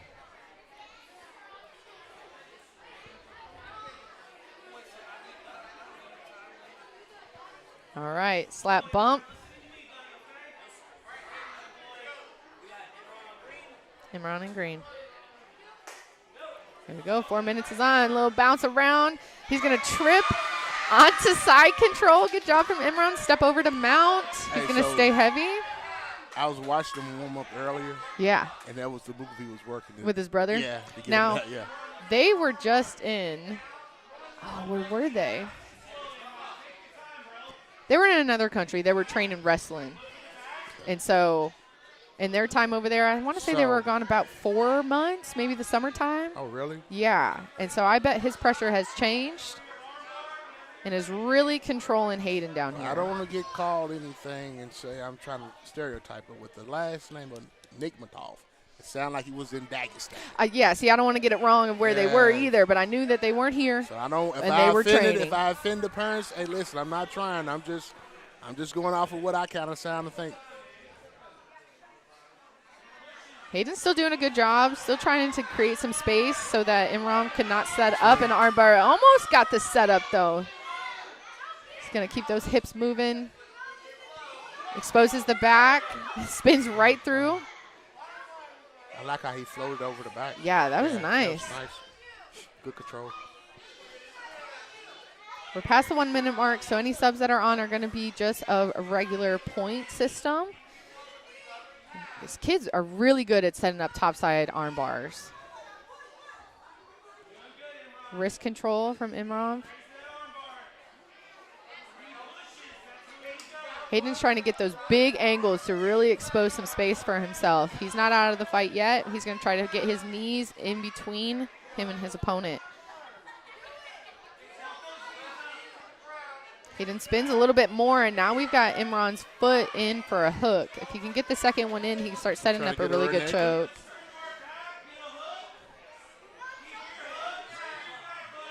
He's digging in for the chin. He rolls back to mount. He's going to flop back the other way. He's climbing that guard up. When he's expanding out, that's when the arm bars come through. Good job from Imran. So I'm giggling because he looks Hey. poised yet tired at the same hey, time. Yeah. He's like, yeah, work done. Yeah. That was great.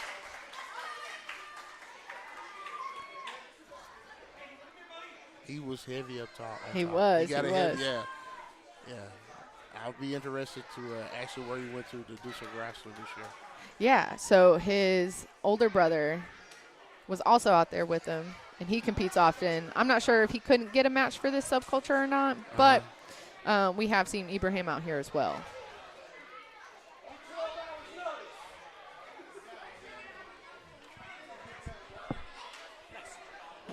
Did he go somewhere to wrestle this year? Where'd he go? Uzbekistan. Yeah, they were in Uzbekistan. Uzbekistan. Okay. Go in there. Uzbekistan. Shoes on when we go to the bathroom, please. Well, I got the stand part right. Yeah. Shoes on when you go off the mats. Thank you. Say Uzbekistan. Huh? All right, y'all. Take a breathe. We're going to let everyone's anxiety chill. That was 12 of the fastest matches I think Subculture has ever seen. The most armbar Subculture has ever seen in the first, I don't know, hour of the event. We're going to go on a quick intermission. Please enjoy commercials from our sponsors. And drop any questions you have in the chat. We'll be back to answer those for you.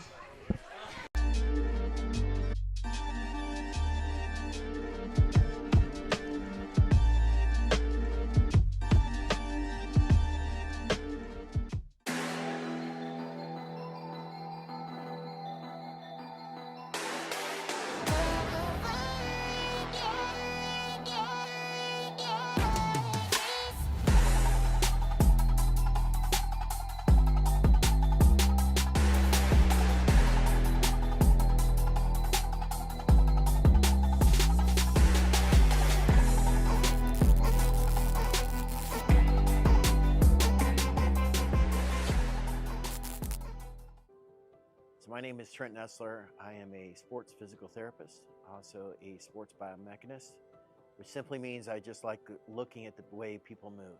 So the athlete lab came about in just after receiving my black belt. One of the things I said to my professor is that I wanted to contribute back to the profession, to the sport that has given me so much. I've been training just over 13 years, and it's been a foundational part of both my personal life, but also my clinical life, because I have learned so much about the human body by training jiu-jitsu. You know, whether it's judo, wrestling, or just jiu-jitsu in general, it's really helped me understand the biomechanics of the human body much more efficiently. And it's really helped me to develop programming to help athletes reduce their risk for injury. In a sport where we're going to have injuries, and so my goal has always been to help athletes mitigate their risk for those injuries. So the Athlete Lab, we're located in Franklin, Tennessee. I would say probably 80–85% of my practice is mixed martial arts, combination of Muay Thai, boxing, as well as wrestling and jiu-jitsu, primarily jiu-jitsu. We really try to help you not only achieve your goals, but really to take your performance to the next level and to mitigate your risk for injury or mitigate your risk for re-injury upon return to play.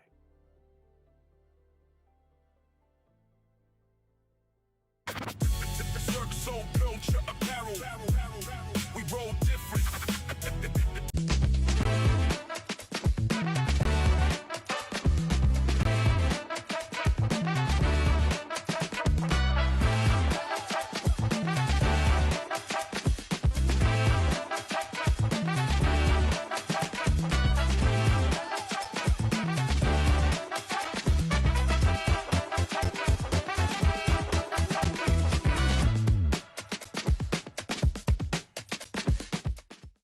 Hey Nashville, finally we have an opening date, and guess what? It's tomorrow. Come and check it out.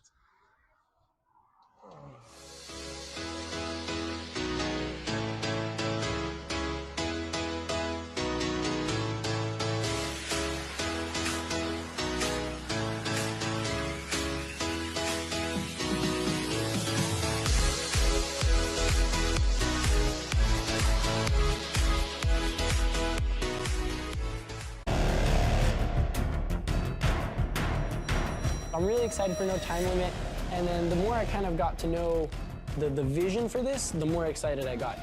I just want to put on a show. If I don't want to pay to watch my own match, someone who doesn't know jiu-jitsu doesn't want to pay to watch my match. It's got to be fast, it's got to be exciting, it's got to be interesting. The rule set is super great. I love the submission-only type rule set. Two people walk on the mat, one person walks off victory. There's no controversy in that. I think it'll be super interesting. I just found out 3 days ago that I was doing it, so I just feel blessed to be able to do it, and I'm excited for the opportunity. I heard that they want to pick up everything the athletes say, you know, so it's supposed to be sounds pretty intimate, you know, it's like, here's the match, and then obviously no time limit's kind of a boring format. So they're not streaming it, they're going to do the production afterwards, and that's really exciting to me. I'm just pumped to be a part of it. I'm really grateful. I'm really excited for this format. I've never competed in something like this, especially against the people that we have lined up. I think it's a huge honor. Just excited for something different, something that is going to bring a lot of attention to the competitors, and hopefully this ends up being one of the biggest tournaments of the world.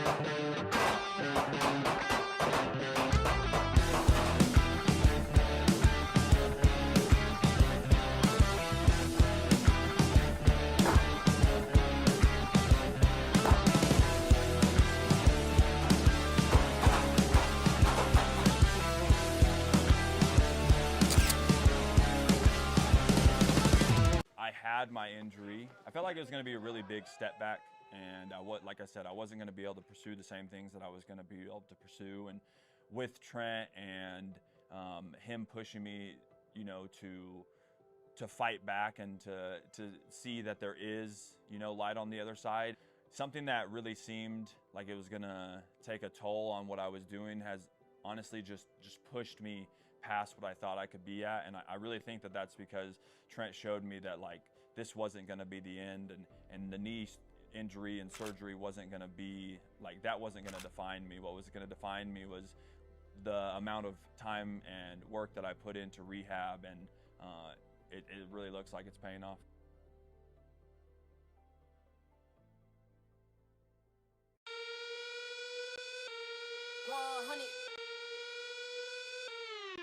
Try to get me in a room, yeah. Everybody wanna talk, why? Always coming with the tunes, they know I'ma take it far, right? Something I already knew, yeah. Never needed your applause, nah. They been saying it's a fluke, this is not a false alarm, nah. It's not. Did it and I never sold my soul. Yeah. Devil never gonna hold me close. Nah. You could put that on the Holy Ghost. I'm a night owl like I'm OVO. Hit a dance with it like a do-si-do. No, this is not my first rodeo. No luck needed, no four-leaf clove. Yes, I know I look like Cody Cole. My name is Aaron Johnsey, one of the coaches over at Perfectus Nashville. I had the honor and the pleasure of being one of the referees for today's subculture event. I think everybody did a fantastic job today. Looking to make the next one even better.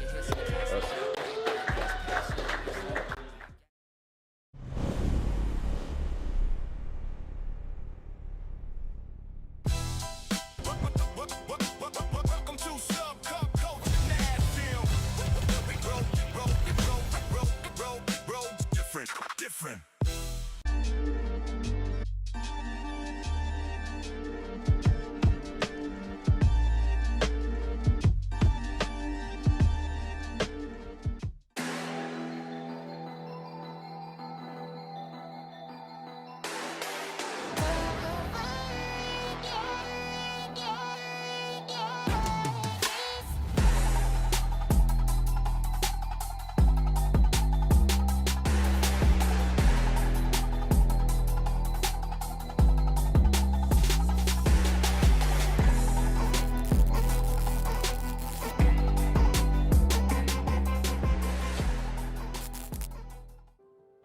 My name is Trent Nessler. I am a sports physical therapist, also a sports biomechanist, which simply means I just like looking at the way people move.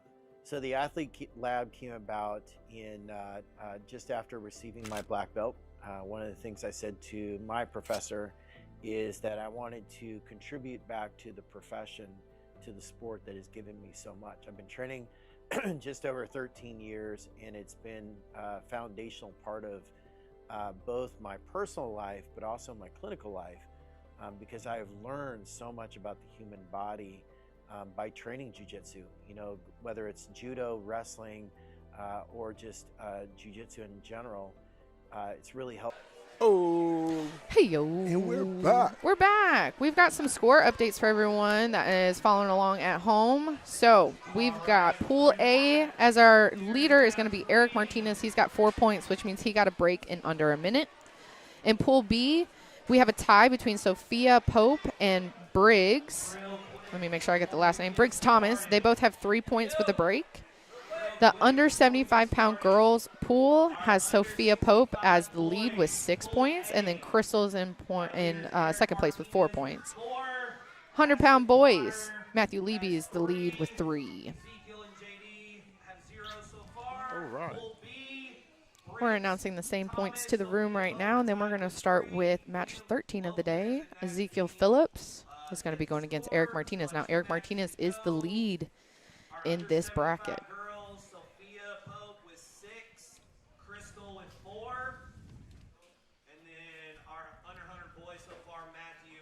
First block moved pretty fast. This is going to be our biggest block of matches back to back to back, but that doesn't mean it's going to be long. I mean, we've seen that. Hey, the theme is all gas, no brakes. Let's go, baby. Let's go. Let's go. A bunch of mini monster trucks out there. All right, we got Ezekiel Phillips coming back out for Fight Zone against Eric Martinez, the leader of this -65 pool of kiddos. Because I think Sophia's in here, so I'm not going to call it the boys bracket because she's in there. Hurd. Back on 4 minutes on the clock. Doo-doo-doo.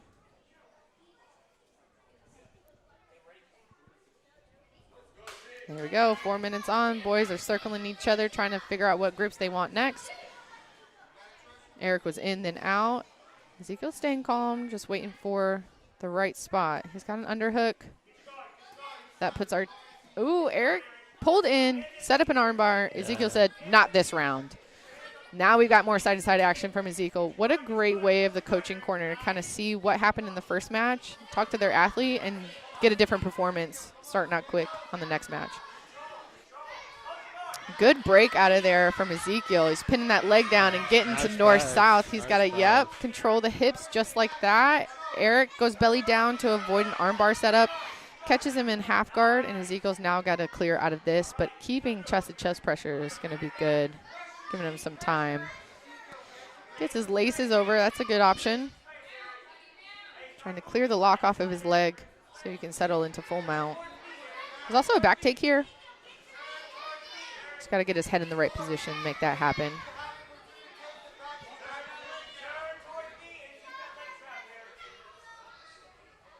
Eric's framing it against Ezekiel's hips. Ezekiel's still trying to get that left leg clear. And as he kind of distracts Eric, he's trying to pin that wrist at the same time to set up some subs.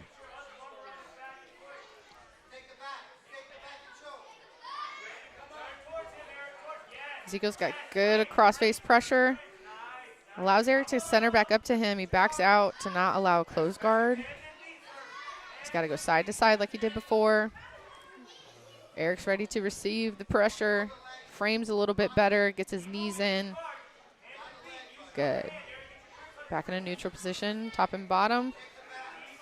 There's a quick pass from Ezekiel. Stepping over the head. Might be able to set up a Kimura from here. Like he's trying to think. He's thinking about it, I believe. He's thinking about it. Good. I hope I don't look like I'm lost. Got to get heavy. I think he's thinking about it. He's got to, he let it go. So he's got to rip that arm There away we from go. the body. He's trying to find that elbow pit. He's got it with both sides of his arm, but Eric's doing a really good job of not letting him have that. Ooh, a little bit of an angle change allowed a little bit of a pocket for Ezekiel to just kind of slip fingers in. Okay. Follows through, goes for the back. Again, there's no points, but this is a great position. He's going to set up a rear naked choke. Eric's got to fight those hands. Eric's got to get his head to the mat. Yep. Bring his head and shoulders to the mat. Ezekiel's got his head in the right position, but his arms are a little lost in connection. Now he's under the chin. Oh, there's a tab. Good job. Good job. Great match. Good match. Yeah, good match. It's a good match. Ezekiel will have a good day to kind of like go back, see his matches, see how the first one went in the first pool, or the first block, I should say, and then the next one. Big changes. Yeah. Good job to these guys. Good job. Good job. Good job. All right. We're bringing out the Great Dane. Hey. What do you say? Don't let the look at her. Look at her. She's ready. She's been bouncing around already. I think this girl ready. standing right next to her is going to be her ready. opponent as well. Hey, she's ready. She's like, say my name. I dare you. I dare you. Sophia Pope's coming back out here. That's who we're talking about, y'all. Guardian MMA. And then we got Nash Bean going against her this time. He was here. He's got a black and yellow rash guard on. So he's with Fight Zone, right? Yeah. He is with Fight Zone, yes. Oh, there he is. Okay.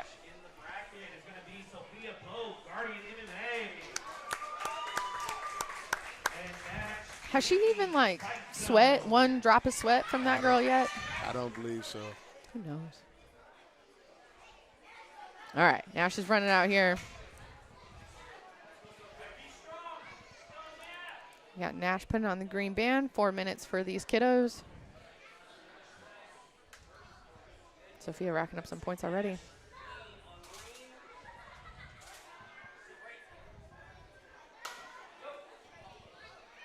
Maybe a little bit of wrestling from both of these kids. We got a collar tie inside position. Far side trip. She doesn't quite make it. She doesn't let it affect her. Nash trying going for a head snap. Decides to pull guard with the wrist control. Feet are back in front.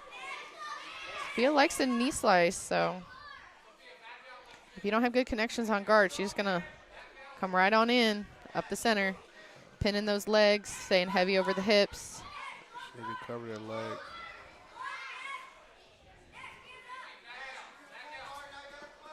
Nice knee cut. Nice. Sophia waited for him to look like he was about to come up. Yeah.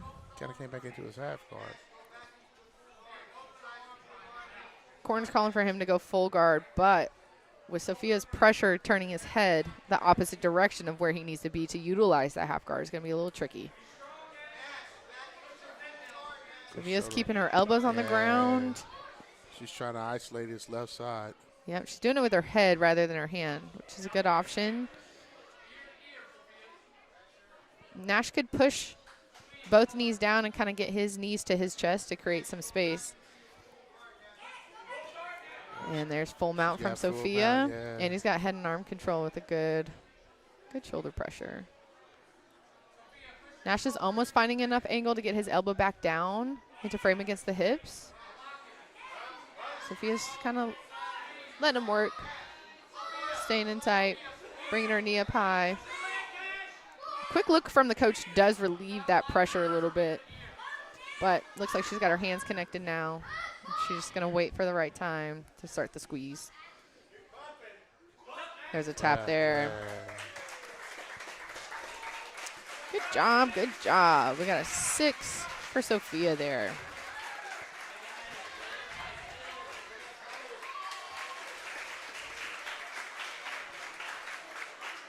All right. And she's making everything look like light work.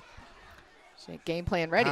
Game plan ready. All right, Pool A is going to continue. 15th match of the day, we got Briggs Thomas, who is tied with Sophia, actually. Oh, I'm sorry. Liam Lopez. Yes, okay. Liam Lopez coming out. He's got the black rash guard with gray sleeves. He's going to be going against Briggs Thomas. We saw Briggs with a really strong guard in his first match. We'll see if that's the same plan here.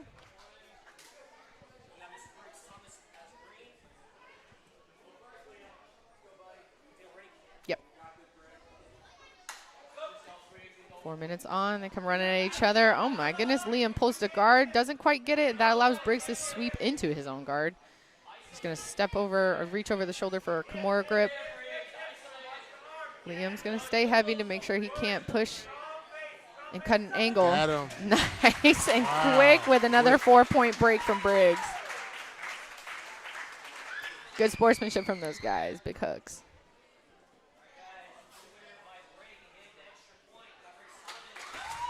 So, it looks like we're on a collision course. Yeah. With Miss Pope and Mr. Briggs, what you think? Oh, man. Huh? That's going to be a good one because I don't think Sophia's going to allow a good guard connection to stay for long. So we might see Briggs have to change up his game against her. Like this on the collision course. I'm curious to see how that's going to go. We got Ashton Potter from Phoenix MMA. He's got the blue and gold rash guard on against J.D. Brunson from Henzo Gracie, Columbia. He's in an all-black kit.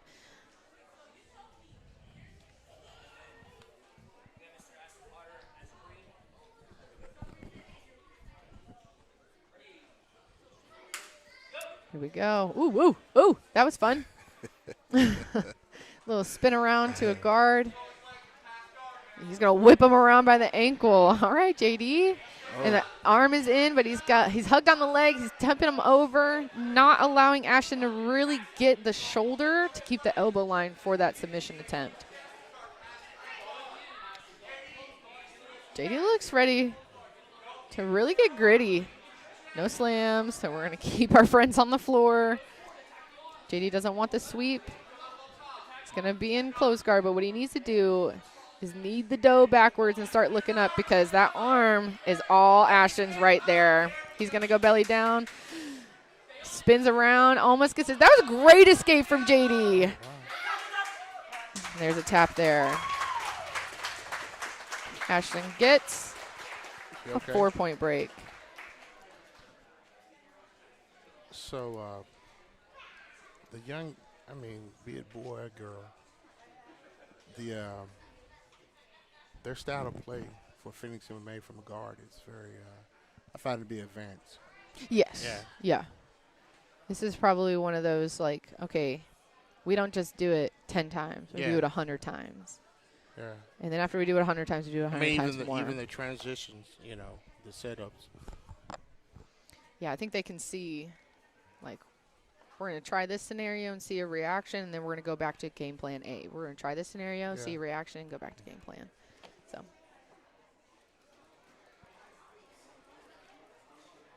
When matches move quick, we want to make sure that there's a difference between safety and panic taps.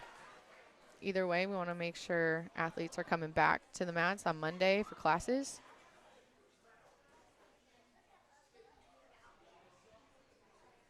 It is a contact sport. There is some risk involved. Ashton did a great job of sticking to his game plan. Well, even like I was saying, like the escapes.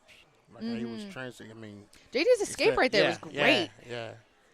He made sure to get those feet over his head and go parallel. Just at that age to know the transition off the chain from one to the next. To Absolutely. The next. Yeah.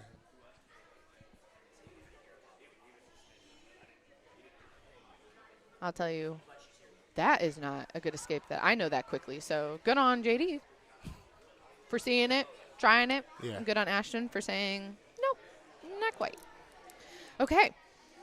We have our round robin coming back. This is going to be 3 boys in 1 bracket. Matthew Levy is going to be coming out here from Fight Zone as our leader of this round robin under 100 boys against Eli Blackman.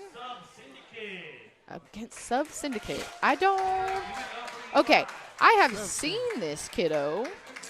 He is not in the state lines. I believe he's in Alabama. I think that I've seen him through Alabama Twisters type things. With the Eli Blackman kid? Yeah. Okay. Yeah. So for those of you watching that don't know, Giovanni Ortiz, who is our ref right here, was part of the Alabama Twisters last season. And Eli Blackman has been around on their social media, going to their seminars and doing their in-house tournaments and such. So he's on the circuit. So is Matthew Levy. I don't know about Eli and if he's got wrestling experience or not, but I'm sure that we'll see Matthew going for some good pressure. Real low, real low. Matthew matches, little leg tap to see a reaction or lack thereof. Inside position, and we're going to center back up. And Keeping it loose. That, Matthew, you say he wrestles also? Yes, he's the Blackman. Okay. And he's been doing that for a while. There's a beautiful slide-by duck under over to the back. Looks like Eli's got one hook in. He's going to sit all the way through. I would love to see that over the again on shoulder. Is he replay. going to go for a reverse triangle right here?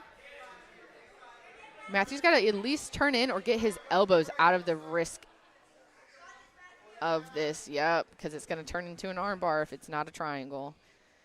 Eli's going to stay high with his feet locked behind him. He's going to take his time to separate Matthew's arms. He's grabbing a knee. I'm not too sure. There. Okay, just a little distraction. We got the elbow out. Matthew's still trying to make sure he stays in safe zones. Eli's very calm. And he's going to try to squeeze on this triangle before he tries an arm bar. Matthew's got his hands connected. Oh, Eli opened his lock for a minute. He's going for a triangle. He's got his leg trapped in now.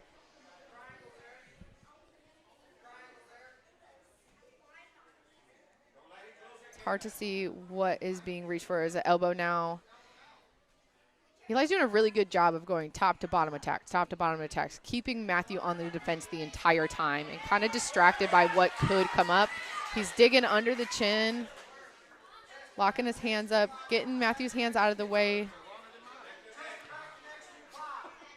That kid is just everywhere. He has good flexibility in the hips. Eli's good. Got a pinky control on the left side, trying to get under the chin with the right. He's going to go to a body lock position on the back. Matthew's going to keep fighting the hands. You got to do a little bit of top and bottom defense. You got to fight the hands off and get the hook out. Great grip from these guys. Eli's trying to cover the eyes so that Matthew can't see where his hands are going.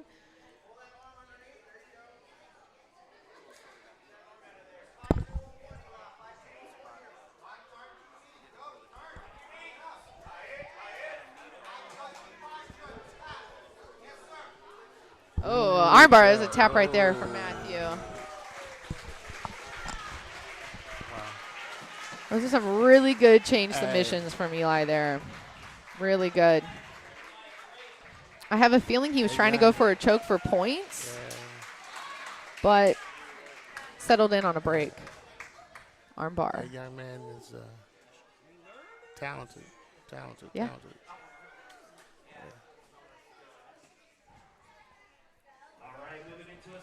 Wow. All right, we got a one-on-one coming up right here. We got Rylan Ross against Ezra Waite. Oh, I've seen Ezra. Ezra's out here with them tattoos on again. It's good to see Ezra again.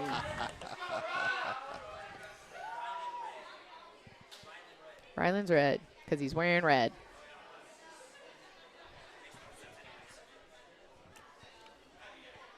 Yeah, you can just check out the leg sleeves and you'll know whose leg is whose. Ezra's got, tattoos up and down his arms, trying to be like Cliff Fonseca over there. Tat it up. Tat it up. I haven't heard that song in so long. Tat it up. It's a shame we can't have a playlist while we do subculture. Yeah. Probably best for us over Maybe. here. All right, these guys look ready. Dives right in, catches along the hips, but that's okay. Rylan decides he's going to close up his guard, climb it up high. Ezra's keeping his knees in to not allow a choke setup or an armbar angle. Rylan's going to keep isolating. Ezra dives under, trying to do some pressure pass to get good circle all the way around. Come on around. Nice job. I have a feeling there's some wrestling involved right here. We got good hip control. Rylan's doing a good job of inverting to get to his space. Still framing on his opponent and locks up a reverse triangle. No arm in here, so he can use it as a sweep. Arm is isolated a little bit for Ezra. I think he's got his hands together under Rylan's hamstring. Rocking back and forth. If Ezra can get his head cleared, he's in a better position. Using a shin over neck control. We need Rylan to just go ahead and move him so he can get on top. Just kind of roll him over. Not a bad option, though. Rylan's got an arm isolated and his tap. Wow, good catch. Good job. Good catch. Smiles from both the guys. That's good.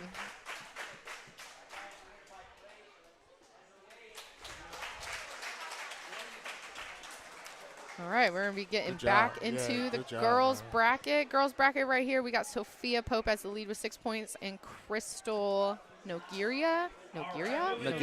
Sorry, man. I got you. Thank you. I got you. She got 4 points, so I got you. she got a quick break. Oh, my gosh, this is the one I was looking for the ladies. Oh, am I one early? I'm one early, guys. Yeah. Sorry, we got Crystal going against Clarissa. All right, so Clarissa was setting up an armbar, Phoenix MMA style, and actually got picked up in her last match. So we are going armbar for armbar against these girls to see what's going on.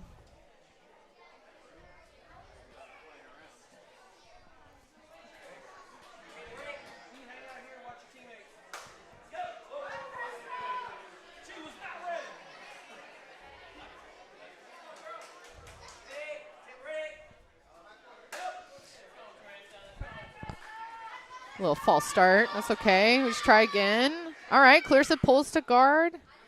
Crystal is normally a guard player, but she's going to be forced to be on defense now. Crystal's staying really tight. Clarissa swung over, but didn't have the elbow line. Went right back to close guard. Good correction. Crystal's just going to stay tight and low and basically wait for Clarissa to give up on the sub attempt or to see her try it, and then her feet will open, and then we'll have a little bit different look happening. Clarissa's trying to reach over.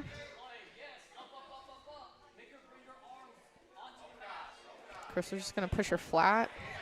Clarissa digging underneath the chin. If she cuts her angle over towards her left side and kind of drops her right hip to the mat, she can connect her hands.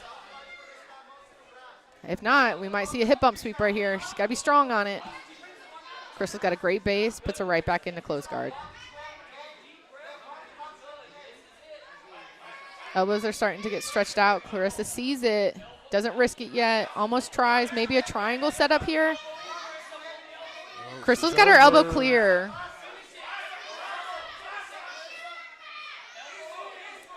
It's bent. That elbow is bent, so she's okay. Clarissa's going to be in a bad position if she lets go, so she needs to figure out if she's going to wrestle up or if she's going to try to swing back into her close guard. Elbow is all the way clear. Clarissa needs to let that go because now Crystal is going to be in a better position. Good spin around. And y'all see it right here. As soon as the kids, as soon as the kids sit up and grab the wrist, they're going to swing around for an armbar.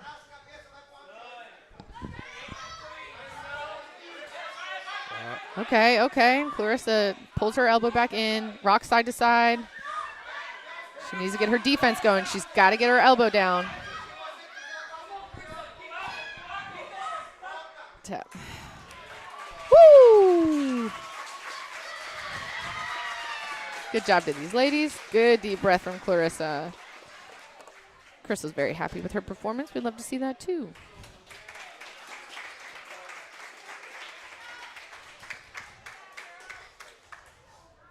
Good match. Great match.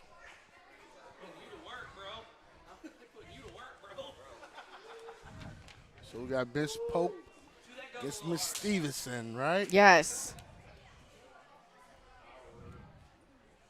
All right, Sophia Pope from Guardian MMA. Sophia Pope coming back out. Again, she's doing 2 different brackets. Busy young lady. Mm-hmm.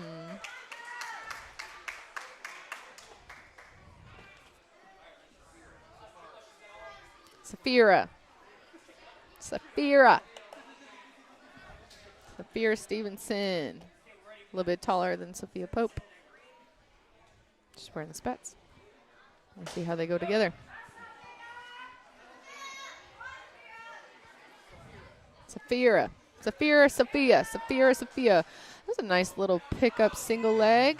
Saphira showing her flexibility, almost landing in a split. She's got good head control. She's got to get her knees in between the two of them to utilize that, though. Sophia looks uncomfortable, but she is in the top position. Just roll her over, girl. Good control.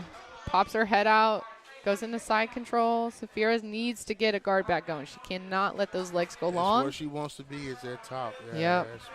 She's got good frames. She needs to frame to get the hips a little bit more and big explosive movement side to side, keeping your elbows in. Gotta get those hips down. She gotta push those hips down.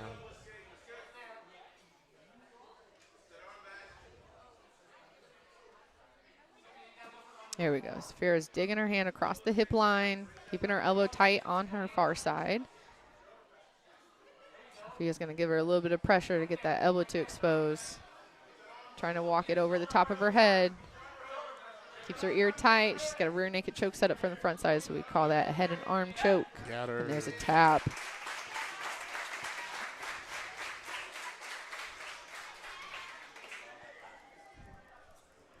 We got 4 points there for Sophia. Happened in the first minute of the match. So that is going to keep Sophia as the lead with 10 points now. And then Crystal will be right behind her with 7 points total. We got single matches on the lineup now. Paisley's going to come back out. Moving into single matches. Gracie Dye. And Gracie Dye from Impact. Gracie Columbia. Again, Gracie Dye, Impact Gallatin. Okay. Gracie Dye has dyed her hair blue. I like it. I like the braids. It's cute. And we got Paisley across from her. Paisley already had a match, so now she's back at it for some more action. Think about dyeing my scalp. Just tattoo it all. Paint it. Mm-hmm. Oh, no. Okay. Come in painted red one day. We might get a few looks off of that one. With a smiley face at the top. The smiley face at the top. You don't want a checkerboard? We could checkerboard your Nah, head. I'm put a smiley face. All right. Yeah.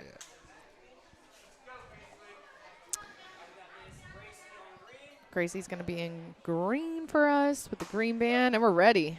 Coming right in. Big trip, but Nice. it looked like Gracie was going to miss the trip, Yeah. and Paisley was going to utilize off it, and she kind of like faked it. Rolled it up. Rolled over. There we go. Stay connected, ladies. Good job. Good job. She's trying for big hip tosses. They're going. A lot of back and forth. Here's an armbar setup right here. Boom. Good job. A quick 1 minute sub for Gracie. That gets her 4 on the subculture points. Good job to Paisley for coming back out here. Having a competitive day.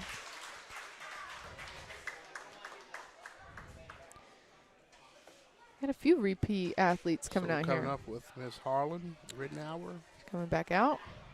and Layla McCoy. Mhm.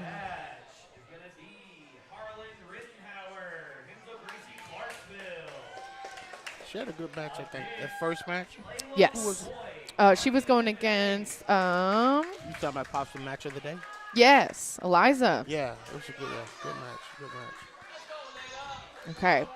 We've seen Layla before in our previous kids events. Good to have her back. And then Harlan was just here earlier in the event. I can't remember if she was in our previous kids events, but we like to see repeat athletes.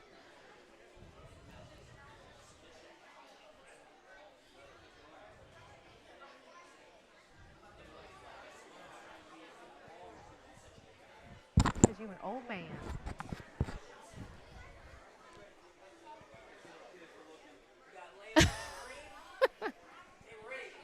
We are ready. Harlan and Layla, and we're off.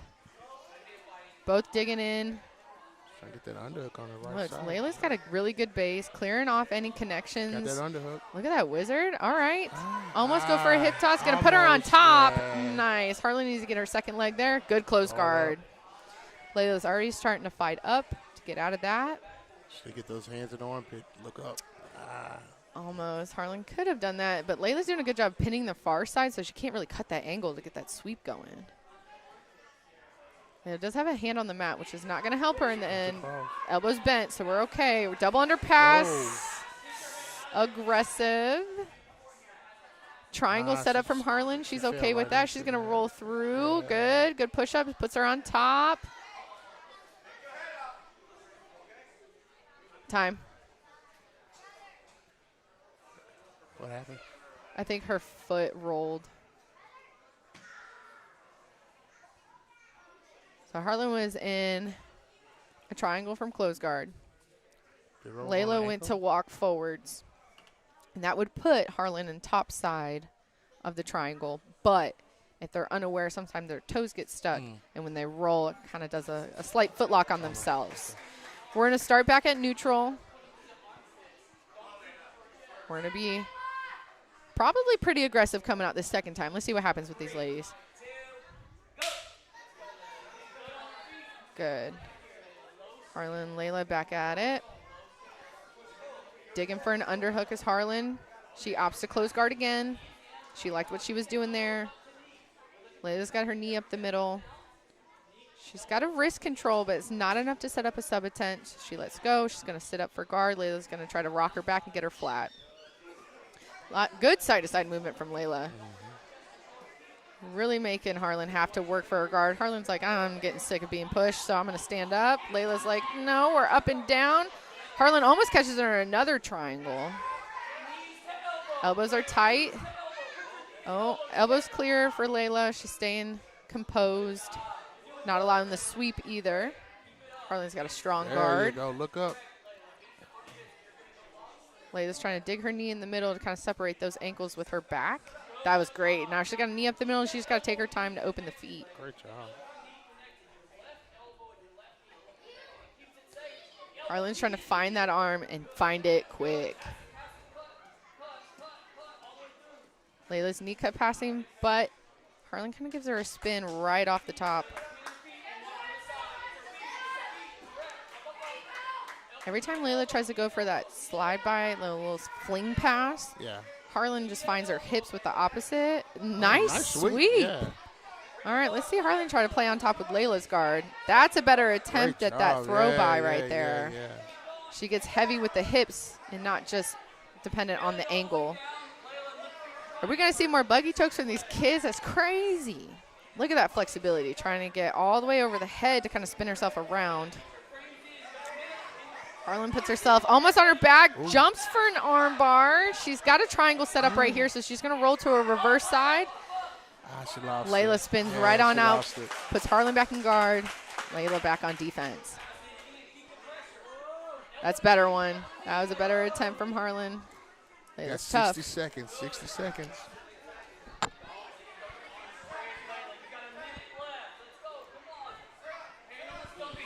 Great hand fighting back and forth from the ladies.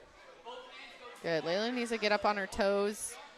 Yeah, Harlan utilizes those little slips, trying to go for a sweep. That's a great option. Have we had that match go in overtime? Not yet, not yet. Oh, there's an armbar set up right here that looks much deeper than what was before. 30 seconds. 30 seconds, Gio. Just back and forth, just trying to figure out who is going to be the more aggressive person in this match for overtime. 15. If it goes there, it's going to be hard. I would call Harlan right now just because she's had more armbar attempts. 10. Good. If we can get Harlan to 5. sweep, that'll definitely put her in the choosing position. Good. So what we're going to do is go into overtime. This is going to be our first match of the day that goes into overtime. It is going to be a 2-minute cap. We're going to flip the coin because these girls were doing awesome, so we can't really pick who was ahead of the other. Now, the athlete that chooses the position can choose either back control or a spiderweb, which is a starting armbar position. The goal of the person inside of the control is to get out as fast as possible. If you are on the offensive side, you're trying to sub. You still get points in overtime, but they are cut in half. So if Harlan, being on the back, finishes with a rear naked choke, she will receive 3 points on the subculture system. If Layla fights through the 2-minute time cap, then Harlan will get 1 point for ride time. They will switch positions, and we'll see what plays out from there.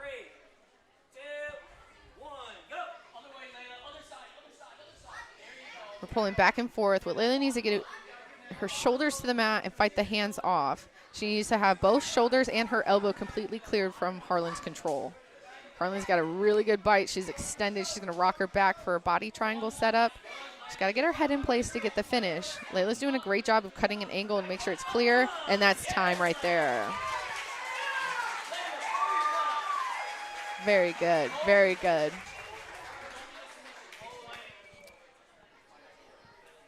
All right. So Harlan had a ride time of 23 minutes. Layla got out in 23 seconds. So they're going to switch positions, bottom top. Now Harlan has to get out in 22 seconds or less, or Layla has to submit Harlan in 22 seconds or less. Now, if Layla rides out the 2-minute time, she will receive the point.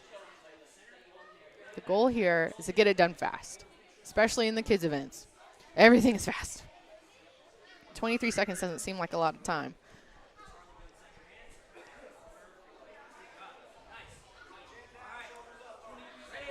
All right, we have switched defensive positions. Harlan needs to get out as fast as possible. She's tucking her chin, but that'll just defend off the choke. Layla's going to stay real tight with that body control. Head position is good. Layla needs to dig her arm all the way across. Harlan's doing a good job of trying to find where the most space is for herself. We're going to keep the time going. If she can spin all the way through and end up in a close guard position, that will also create a time for overtime. There we go. So Layla will get 1 point on ride time.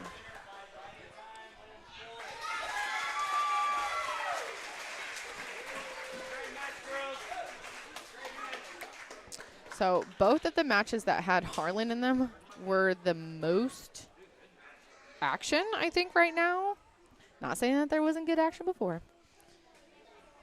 But the ladies always bring it. So we're going to move down to Hayden Morales from Henzo Gracie, Colombia, against Liam Lopez from ADG. That was a good match. That was good. Yeah, if we do have it, that may be our candidate for match of the day also. Yeah. First one to go to overtime. Yeah. Yeah. It was evenly matched.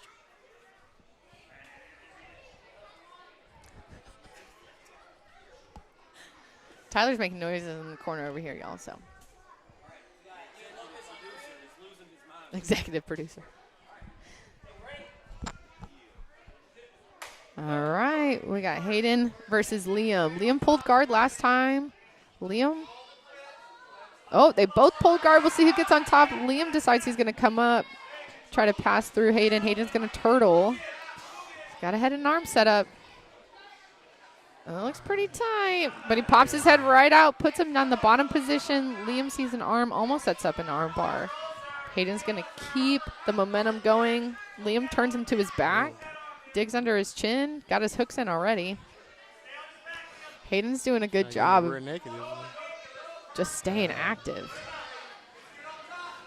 It's quick, it's quick. Hands are back and forth. We're going from head and arm control to arm bars to the back control. Now we're in mount. Now we're in this turtle position here, just trying to break him down. Hayden's on defense. He's got to find an offensive cycle. A Peruvian necktie from Liam. I believe, yeah. Tap. Wow. That may be the first time I've seen somebody hit the Peruvian. Yeah.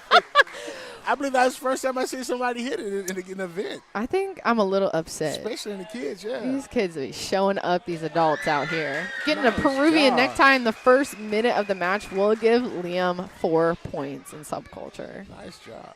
Wow. Nice job. Nice job. All right. This was our biggest block of matches, and we only have 3 more left before we go on another intermission. So we're going to come back with Caleb Aslinger from Triangle Academy. Yes. No. No. breaks. And then we've got, I'm sorry. Caleb Ashlinger is coming back out from Triangle Academy. And then Alani Stevenson. Impact. Alani? Did I say that right? Alani. Perfect. Okay, Alani Stevenson. So this is Safira's brother. Okay. Okay. I like this rash guard, this teddy bear on the back of it. Kids Jiu-Jitsu. That teddy bear looks mean. Yeah.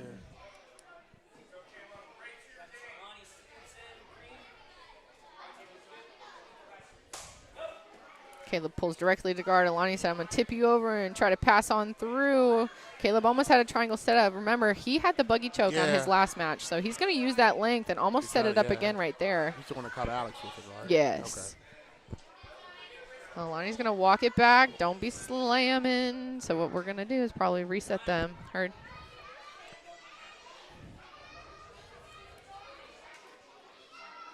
Things happen quick, so if you're coming up with a guard and the person is standing up and you just kind of contract your abs, it could look like the other person is attempting to slam you. So always have a conversation with your athletes. Alani's trying to set up a top side no-gi Ezekiel. That was an interesting approach. Knowing that Caleb has the length to almost do it back.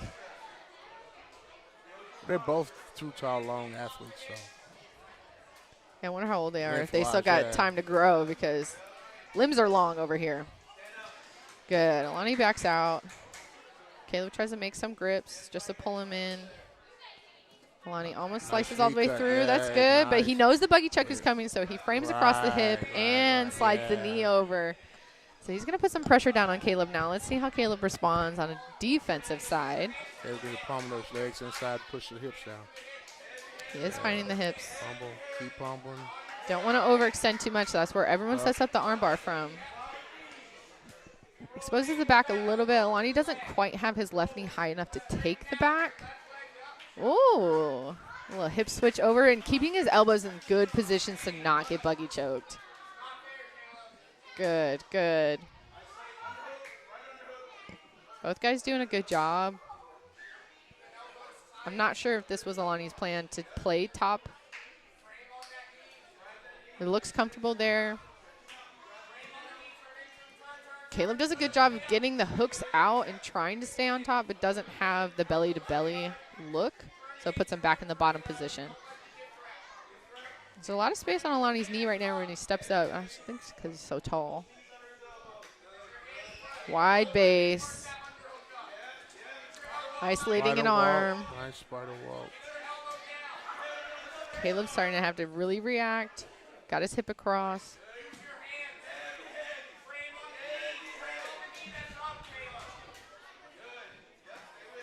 Kind of threatens an arm bar.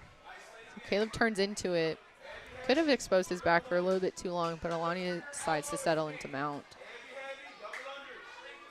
Steps over for a nice mounted triangle position.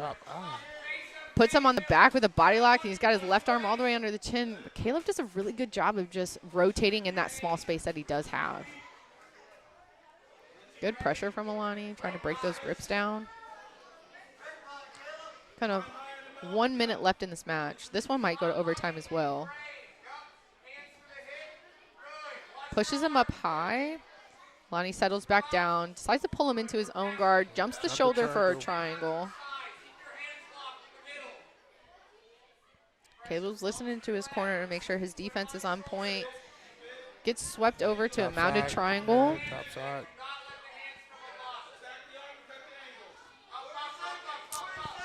Wow. Look at the flexibility of that. He went to swing over for an armbar without even moving his hips off of mount. 30 seconds. He's got arm control here. It's going belly down. Caleb is in a good position. He's got to keep his hands connected and start clearing his elbow entirely. 20 seconds. Good job from the corner telling his athlete, just because there's a sub on and their time is about to be out, you are not out yet. 10. So they have to keep going until one person either taps or escapes. Still rolling. Go, Still go, rolling. go. Keep it going. There's still a triangle in play, so this keeps going. Caleb has to get his elbow out. We got an arm set up here. Time. Okay, so Alani switched from the triangle control, which is a sub attempt at the end of the match, to an armbar. Once you switch from one sub to the other, that Saved by the Bell rule is nulled, and then time is over. We're going to go into overtime with these two gentlemen.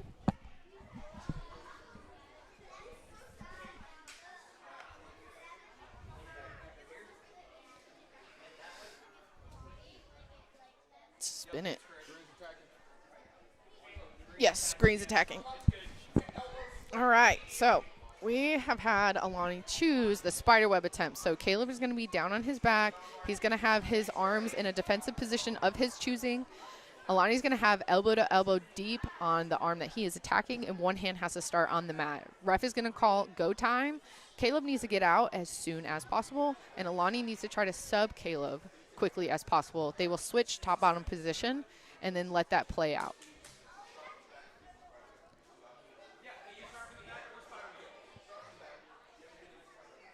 Okay. Coach is calling an audible. He said, no spiderweb. We're going to go to the back because we actually haven't trained the spiderweb position. So good call on the coach to just be involved and not let the athlete kind of set themselves up for failure. And this is good exposure to say, hey, if we're going to do these events and this is an option, we need to train this option before we choose it.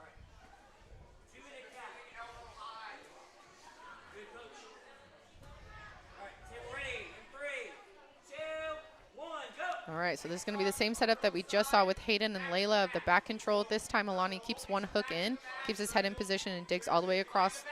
Now he's got the body control, and he's starting to connect his hands behind Caleb's head. Caleb needs to fight the hands off, switch the hip position, and start opening, twisting, and exposing his back to the mat. With all this length, it might be too much space. What Alani needs to do is start crossing his arms. Yup. Keeping that control. Caleb's going to keep moving.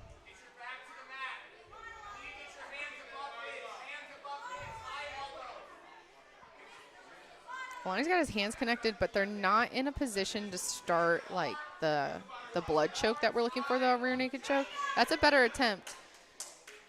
Caleb's a fighter, though. And there's a tap right there. So exactly 1 minute. Exactly 1 minute. So Alani has a ride time of 1 minute here. So Alani now has to escape. He has 1 minute to do it. That's plenty of time to see lots of action. Caleb needs to submit Alani in 1 minute or hold him for 1 minute and 1 second more to receive a 1 point riding time.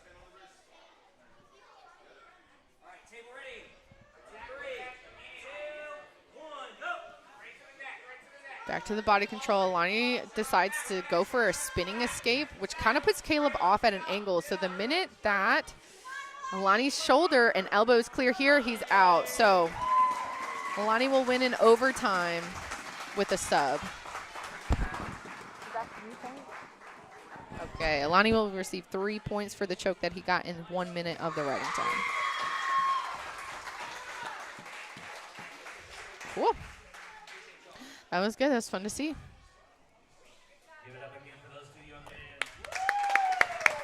Good match.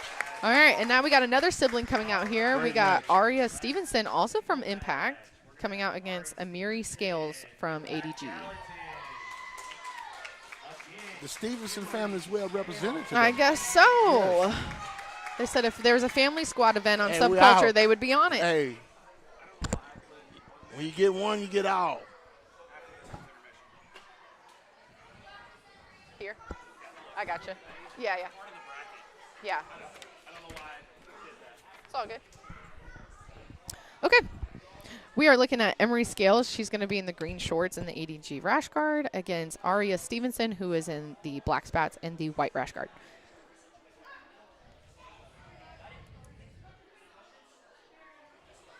No questions for the ref. Emery. Oh, no, it's Araya. I'm sorry, Araya. Been calling you out. Huh. All right, Araya Stevenson against Emery Scales. Wow. We're both going for a little trippy trip. Emery wins the exchange, puts her in side control. Aria decides, nope. We're going to keep fighting. We're going to keep moving. We're going to keep our elbows in tight. Emery is digging for some underhooks. There you go. Araya.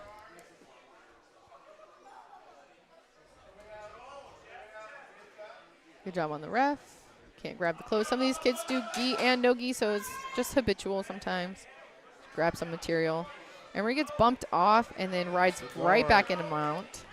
Araya's going to frame, move her hips side to side. She looks like she's having fun. A little bit of smile on her face. She's going to go belly down. Risky business. Emery comes out with an armbar. Yes. Good job. Good job.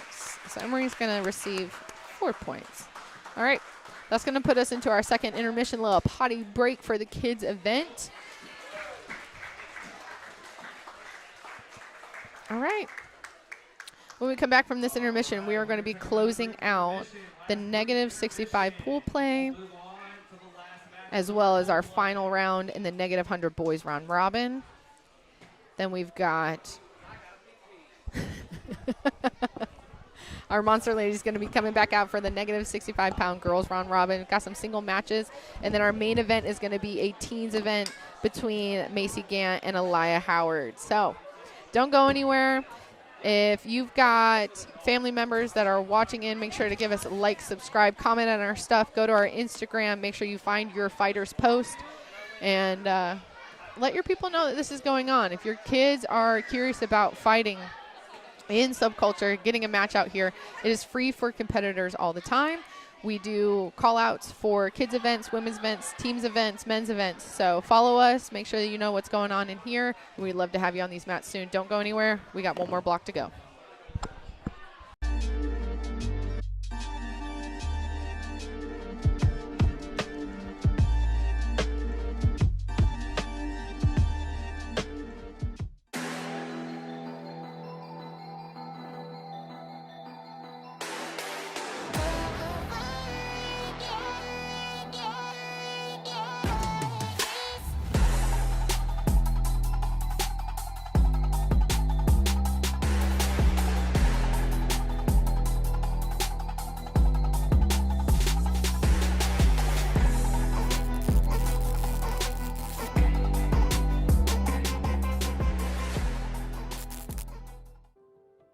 My name is Trent Nessler. I am a sports physical therapist, also a sports biomechanist, which simply means I just like looking at the way people move. So the athlete lab came about in just after receiving my black belt. One of the things I said to my professor is that I wanted to contribute back to the profession, to the sport that has given me so much. I've been training just over 13 years, and it's been a foundational part of both my personal life, but also my clinical life, because I have learned so much about the human body by training jiu-jitsu. You know, whether it's judo, wrestling, or just jiu-jitsu in general, it's really helped me understand the biomechanics of the human body much more efficiently. And it's really helped me to develop programming to help athletes reduce their risk for injury. In a sport where we're going to have injuries, and so my goal has always been to help athletes mitigate their risk for those injuries. So the athlete lab, we're located in Franklin, Tennessee. I would say probably 80–85% of my practice is mixed martial arts, combination of Muay Thai, boxing, as well as wrestling and jiu-jitsu, primarily jiu-jitsu. We really try to help you not only achieve your goals, but really to take your performance to the next level and to mitigate your risk for injury or mitigate your risk for re-injury upon return to play.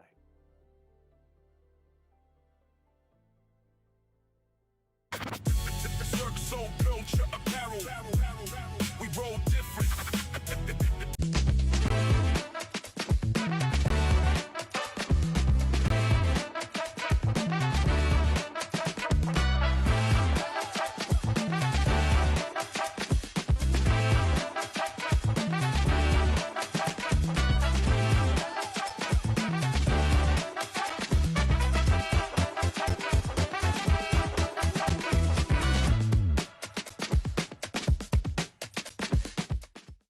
Hey Nashville, finally we have an opening date, and guess what? It's tomorrow. Come and check it out.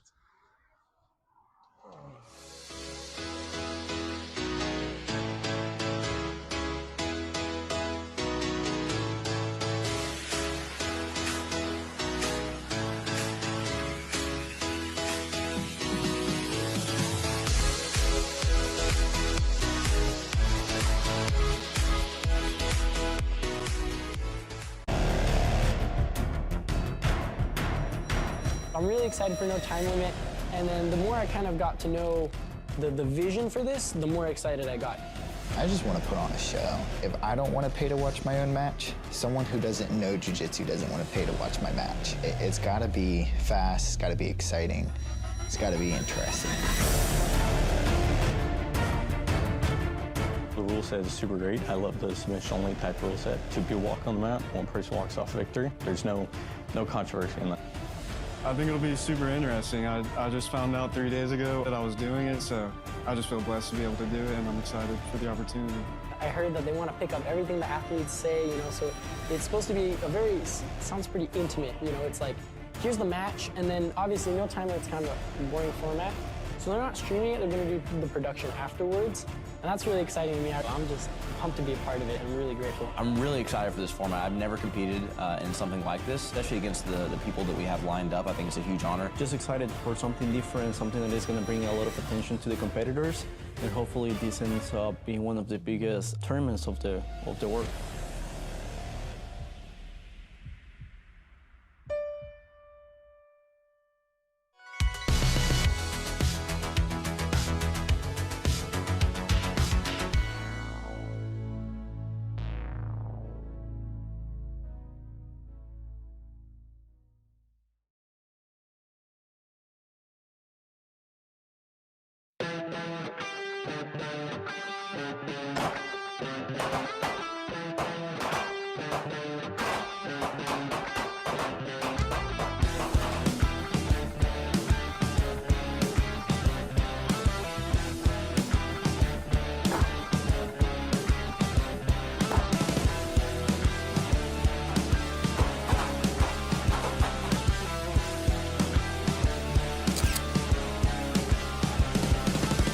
I had my injury. I felt like it was going to be a really big step back And like I said, I wasn't going to be able to pursue the same things that I was going to be able to pursue. And with Trent and him pushing me, you know, to fight back and to see that there is, you know, light on the other side.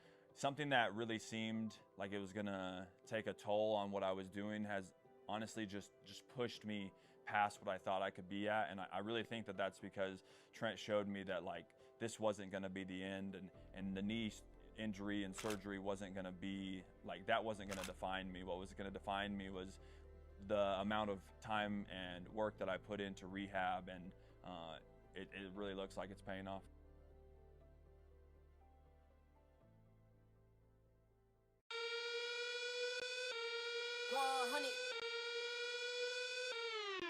Try to get me in a room, yeah. Everybody wanna talk, why? Always coming with the tunes, they know I'ma take it far, right? Something I already knew, yeah. Never needed your applause, nah. They been saying it's a fluke, this is not a false alarm, nah. It's not. Did it and I never sold my soul. Yeah. Devil never gonna hold me close. Nah. You can put that on the Holy Ghost. I'm a night owl like I'm OVO. Hit a dance with it like a do-si-do. No, this is not my first rodeo. No luck needed, no four-leaf clove. Yes, I know I look like Cody Cole. My name is Aaron Johnsey, one of the coaches over at Perfectus Nashville. I had the honor and the pleasure of being one of the referees for today's subculture event. I think everybody did a fantastic job today, looking to make the next one even better.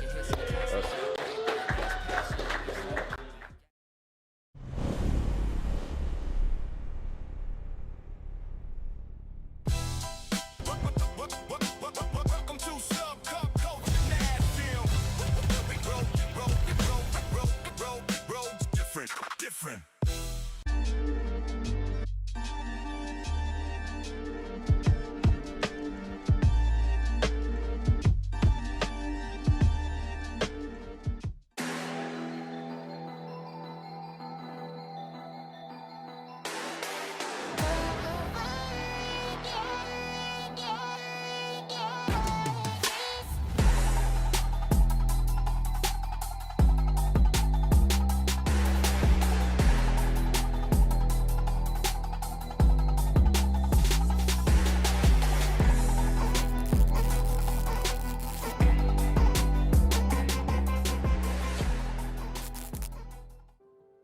My name is Trent Nessler. I am a sports physical therapist, also a sports biomechanist, which simply means I just like looking at the way people move. So the athlete lab came about in just after receiving my black belt. One of the things I said to my professor is that I wanted to contribute back to the profession, to the sport that has given me so much. I've been training just over 13 years, and it's been a foundational part of both my personal life, but also my clinical life, because I have learned so much about the human body by training jiu-jitsu, you know, whether it's judo. All right, welcome back, welcome back. Final block of the day, Subculture Kids Edition. No breaks. Quick, Yes, quick. sir. I just looked at the clock. It's not even noon yet. We've Been had mo- all hey. these matches. It's not even noon We've yet. been moving through, baby. Yeah. We've So been moving. for those of you that are not within the room, we just announced points. We're going to go through that quickly. What we've got right now is -65 Pool A leader is going to be Ashton with 7 points. -65 Pool B leader is going to be Sophia. -100 Pool, it's the 3 men that are going against each other. There's a tie between Matt and Eli. And then the -75 girls leader is going to be Sophia. And then Crystal's right behind her with 7 points. Who we have out here right now is going to be Ezekiel Phillips and J.D. Brunson. J.D. Brunson just had an arm bar upon him. We're good. Yeah, I talk fast. I'm from the north. Yeah, we're good. Didn't take one breath. Don't have to. I get the point across quick. There's no ums. There's no likes. There's no your nose. Yes. Here we go. We got Ezekiel Phillips in the fight zone rash guard, and we got J.D. Brunson in an all-black kit. We're head-to-head, doing a little spinny spin, a little fake out. Nice snap down. Disconnected for a moment, but we're okay to keep the action going. JD looks like he got some striking in him. Yeah. Oh, got his eyes closed on that push out, but that puts Ezekiel on top. He's going to control, get top position, keep the wrist, lock over the head for a head and arm from front side, spin around to the back, rear naked choke with the hooks in. And there it is. And that's a 7 for Ezekiel. What a day for Ezekiel.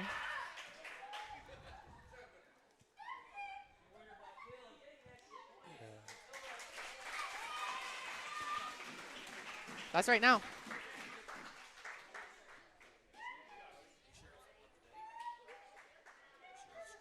There we go.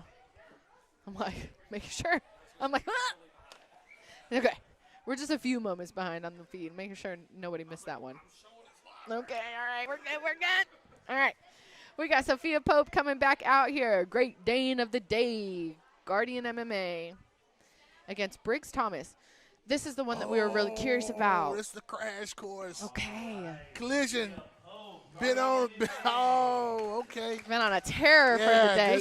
Briggs too, though. Yeah, I know. Briggs This too. is the match. Yeah, this is the match I've been waiting on. Yeah, I think this is going to be a good one.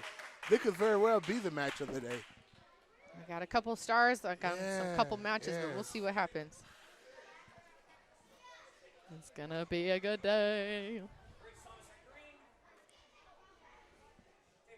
Yes. And we're off.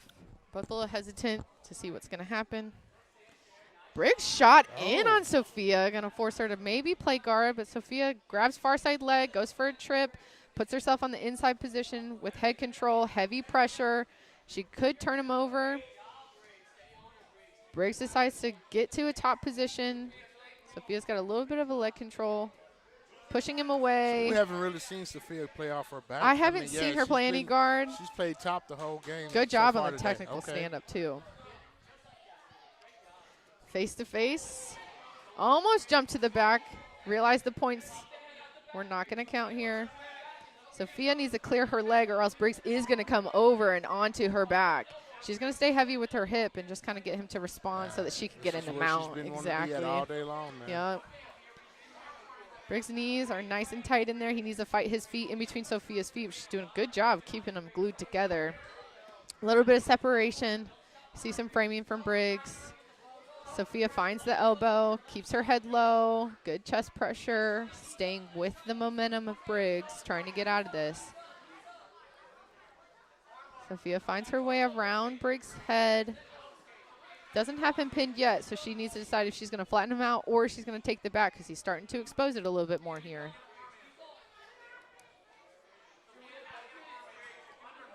Trying to get him flat. Briggs is going to keep framing and bumping. Gathered up to half guard. He needs to frame under her armpit instead of over the top of her shoulder because she's just going to utilize and start isolating just like that. He's aware. Swings their arm over. Great pressure from Sophia. Gets her back into her mount. It's been her go-to all day, that head and arm choke. Yeah. She's been setting it up all day long. That's not A game. That's an A++ game for her right now. Yeah. Now, on a different day, that game plan might look different, but for today, it's working. She gets under his head, isolates the wrist. Briggs is still trying to get the hips, off of him so that he can get his knees in between because he was doing a really good job on his guard earlier.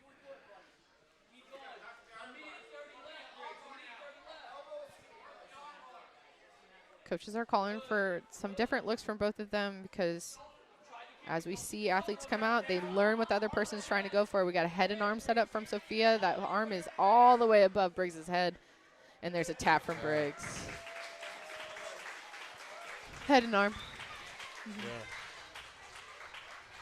I believe that's been, how many matches has she had today, I have to count them up, man. She had 1, 2, 3, 4, 5.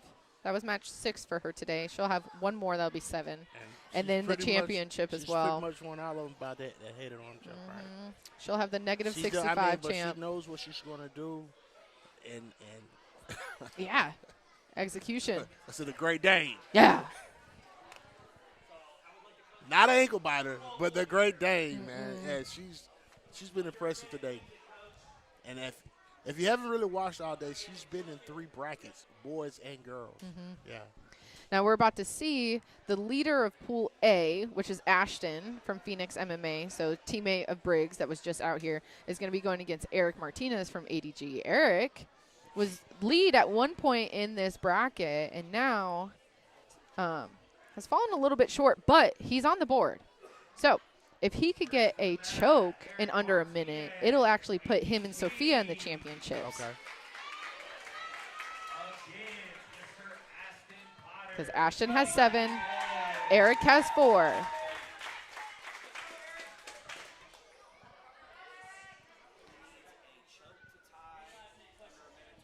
Yep.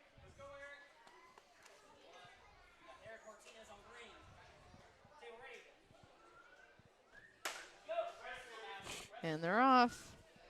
A little spacey on the hips between the two. They're both looking probably to pull guard. That's what they did previously. All right. We got Ashton that snaps him down, takes top position, tries to get him flat in north-south. He's trying to dig in for an elbow to either set up, again, an arm bar or maybe a Kimura. Eric's doing a good job of keeping his elbows tight. Ashton's picking up Eric's shoulders. Just to get a reaction, I think. We've got Ashton trying to come over the top for head and arm control. Eric needs to build up to a turtle position to start fighting those hands off. He's got to get his feet active as well. Oh, arm in. It's tight over the elbow too. Tight. Yeah, it looks tight. And that's time within the first minute. So that does put Ashton with a 7-point choke. Ooh-wee. We will have Nash Bean and Liam Lopez finish out the pool play in this -65 bracket, but it does look like Ashton and Sophia are going to be in the -65 pool championship. So that's the championship Yep. for the boys. Yep. Right.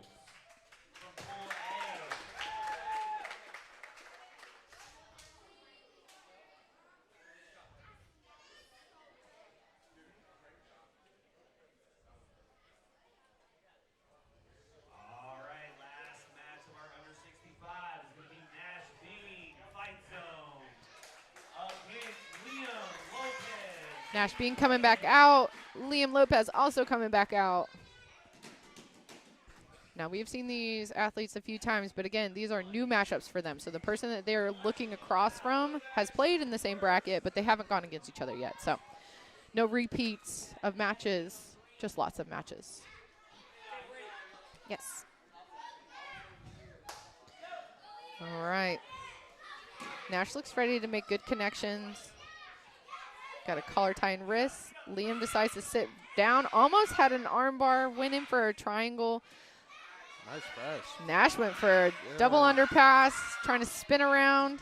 Not get his head caught, but he does want to keep it in the middle for pressure. Now, if this was for points, he would have gotten a pass. But again, in subculture, we like submissions, so we're going to see what these boys can kind of set up. Now we got head and arm in, so Eric could finish this as a reverse triangle. These kids are just willing to roll over their necks. A little too risky. To be young. Yeah. They don't even know what a headache is, but they're about to learn if they keep doing that. Nash is staying heavy. Liam almost had a triangle set up there. Nash popped his posture up, so that didn't happen. Liam's going to pull him into guard. Maybe a hip bump sweep will come from this. Nash is going to try to keep him low. Just lots of pressure. A good step over.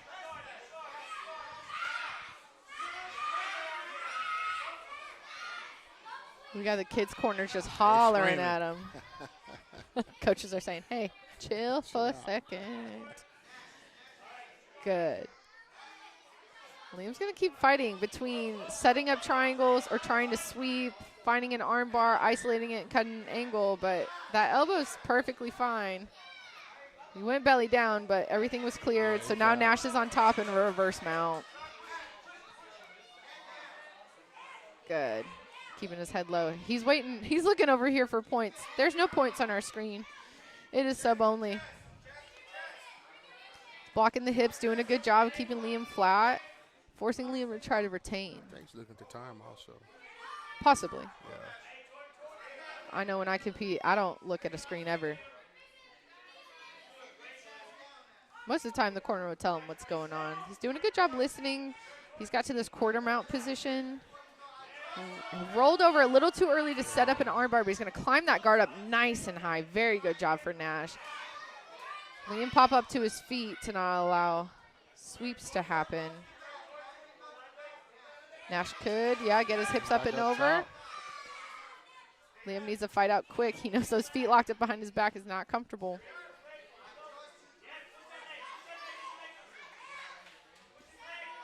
He's going to keep bumping, trying to get Nash off of the top position. Keeping his elbows in tight at the same time. He's going to roll all the way through. Elbows are safe. He's blocking that far side. Got to be careful of a triangle setup from Nash. Nash grabbing the legs, kind of slow him down. Oh, that would, oh. So this is just head control here. You don't have no arm or shoulder in there, too. So what Liam needs to do is get that lock off. There is a Kimura there. 45 seconds. Shouldn't have come to a top side, but again, his head is the only thing that's trapped in there. So unless we get a panic tap from Liam, we're just kind of riding out this last 35 seconds of the match. 30 seconds.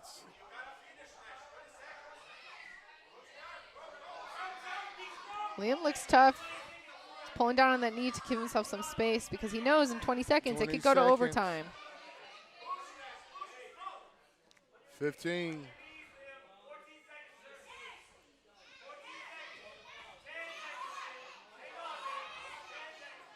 I don't think. Still rolling. Somebody call. I don't know. I don't know. Still Keep rolling. going. I Keep hate- going. Keep Yeah, going. it's still in that. Yeah. Keep it's going. Still rolling.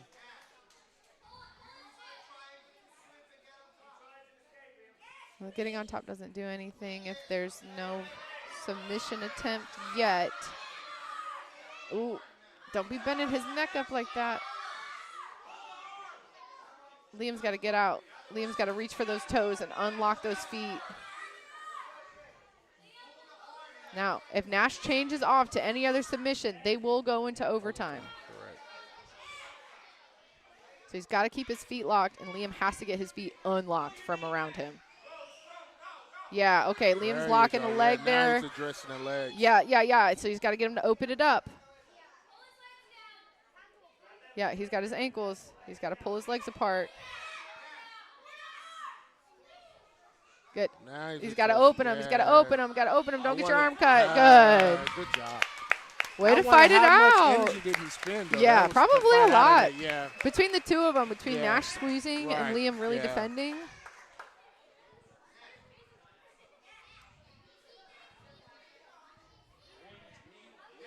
All right, so this is overtime. This is our third overtime match of the day. Nash was the more aggressive one with the one that had the choke at the end Green's of the match. attacking? Green's attacking. We got Liam Lopez on defense, so he's going to try to escape this position as fast as possible.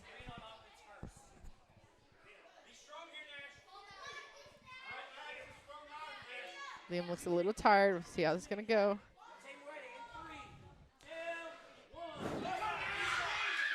Good. Liam got his shoulders out pretty quick, but he didn't get the turn that he needed, so Nash re-gripped around the shoulders.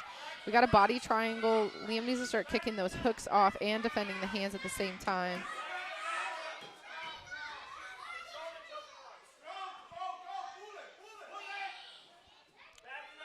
Nash is across the broad of the shoulders instead of under the chin.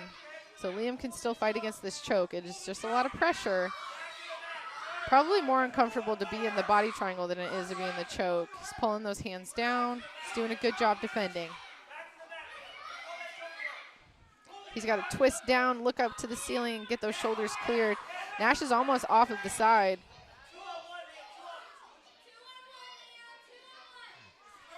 He let go of the 2-on-1 that he needs. He's got to turn in. He's got to turn in quick. He's got to go. He's got to go. He's got to go. He's got to keep spinning. Keep spinning. Nash stays on top with some good pressure.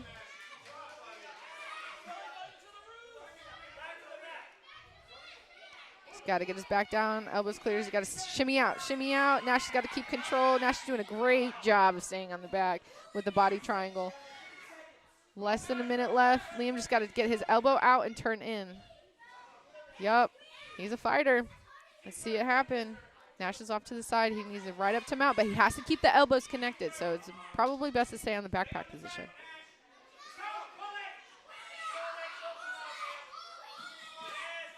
There he goes, and he's out. Woo! That was awesome. Way to fight it out. So Liam escaped in a minute, almost a minute and a half. So Nash has a minute and a half to escape himself, and Liam has a minute and a half to submit Nash. They don't look tired. They let out a deep breath each. But I mean, they still like they got some more in the gas That might tank. be the most sweat I've seen on any kid in here in this event so far. So good job, guys. We like to see it.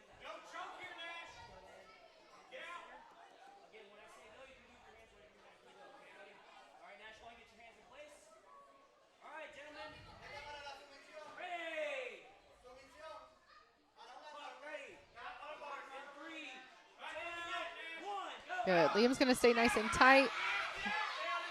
Nash has to get his elbow and his shoulders cleared. Liam still got his elbow in so he can switch off. That was so quick. Good job on knowing how to get out of those positions. So Nash is going to get 3 for the choke.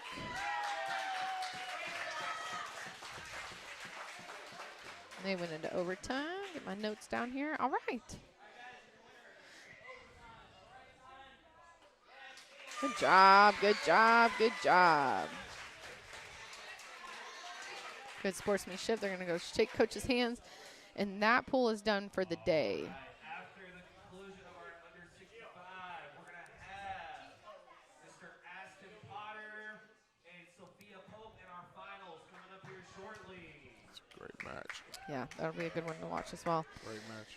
So we're Move to our last match in our under 100 boys round. under 100 pounds for the boys round robin is going to be Alex Gaspar against Eli Blackman.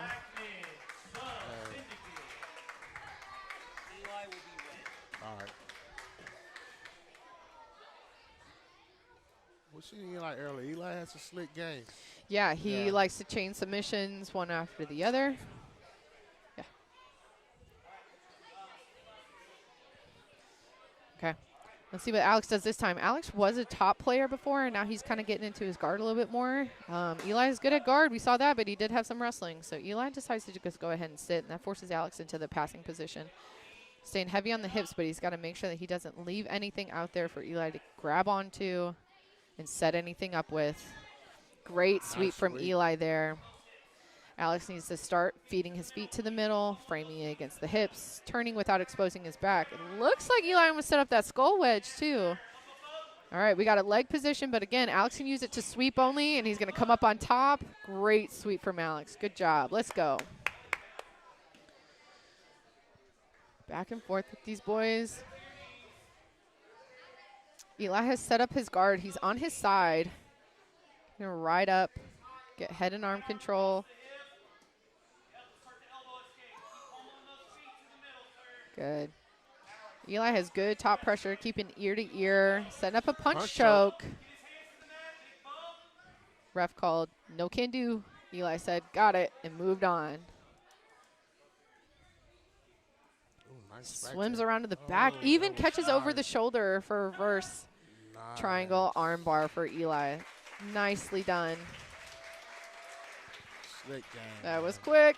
That was quick. Slick. Nice game, man. Good. So it'll be impressive. 3 for Eli on that one, too. I wonder how long he's been training. I also Yeah. want to know that. Great. Real slick. All right.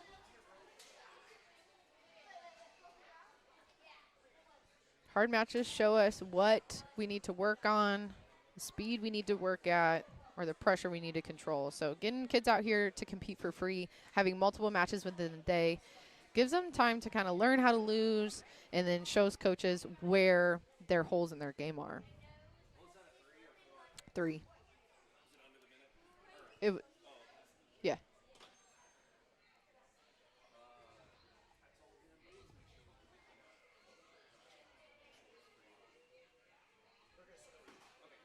Cool. All right. We got the -75 girls round robin coming up. We got Clarissa Fonseca coming back out from Phoenix. And then Safira. I'm going to get it right, y'all. Safira Stevenson from Impact Gallatin is going to be going against Clarissa. Safira.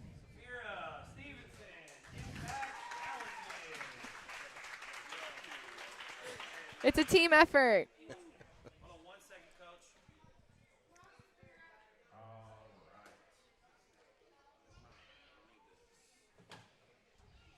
Hold on, Coach.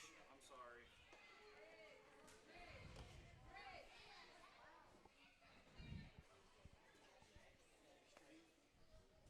Yep. All right. Final block for these ladies coming in quick. Almost jumping close guard. Pulled her down into it. Right into an armbar tab. Good job. That was so quick. Good job from Clarissa. Safira staying tough with a smile on her face, too. That'll be a 4-point break for Clarissa. Wow, that was quick. Good job. Okay. Who we bringing out? Who we have next?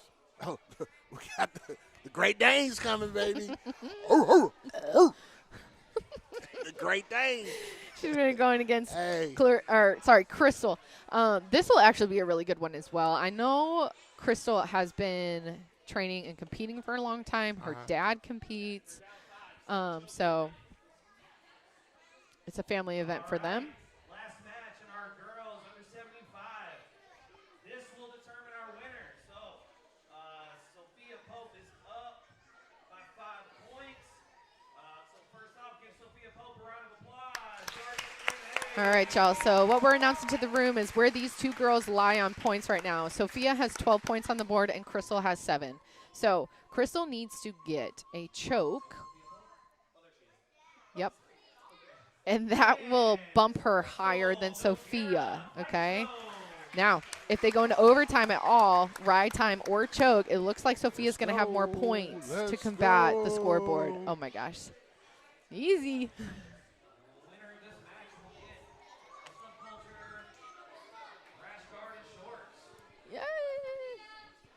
All right, winners of the boys bracket that we just saw and this girls bracket are going to get a subculture kit. Represent all the fun that they had here today. So Crystal and Sophia feeling each other out first on grips. Seeing who feels tough, who feels strong where, what angles they need to cut.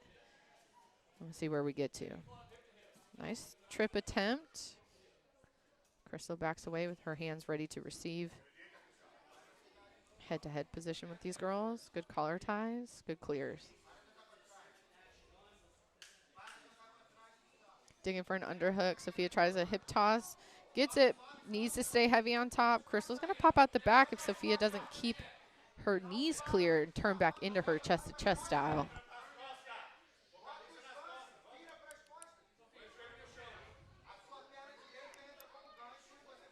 Crystal's going to try to get her head out. She's going to keep her left side hook in, just kind of climb up Sophia's back.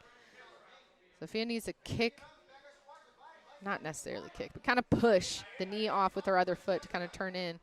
They know that went neutral. Sophia with a hard sprawl over Crystal. Crystal's going to try to pull in and wrestle up. Nice job. I like it. I like it.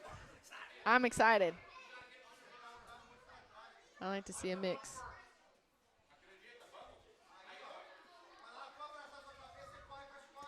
A lot of back and forth.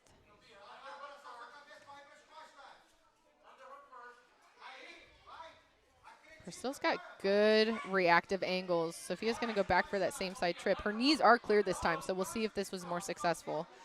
Doesn't look like Crystal can kind of bump her forwards to get her head clear this time. She's trying to regain that leg, though. Yep, she's going to try to use her flexibility to possibly get a hook in. Sophia's going to stay heavy, listening to her corner, telling her she's got to get to mount. I would love to say I know what Crystal's corner is saying, but they are speaking Portuguese, and that is not my language. Good. So she's gathered a foot on bottom. Crystal has now, and so she can start to try to get to the back again, but Sophia knows that that's probably where she wants to be. So she's going to stay nice and heavy.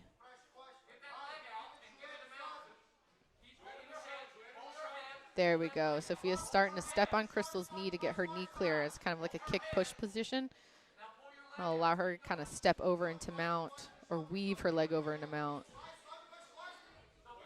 Sophia could go for an underhook on her other side to get a pin first and then move from there, but she looks comfortable to just kind of weather the storm. This looks like a better angle for Crystal.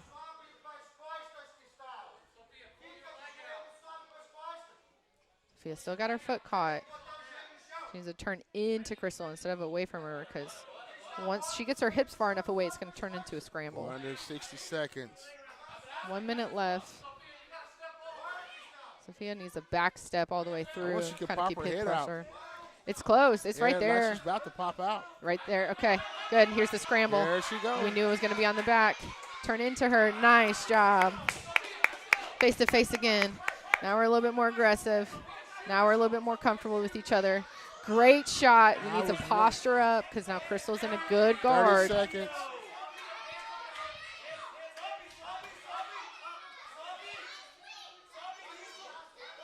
Sophia needs to get good pressure. She needs to walk her hands back. 20 seconds. Wait for the feet to unlock and kind of look up. She's got to get her knee in the middle, which she does have right here, so that'll be good. So shimmy her elbows out.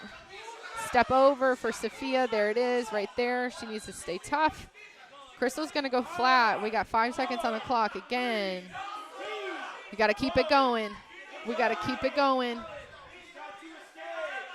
Good. Sophia has to escape, and then these girls are actually going to go into overtime from here. It's going to be a great match for them. Small movements from Sophia will get her elbow out. She's starting to dig into the elbow pits of Crystal to see if she can release some grip strength. There it is. Wow. Good. Great match. Great match. Flip the coin. Great match.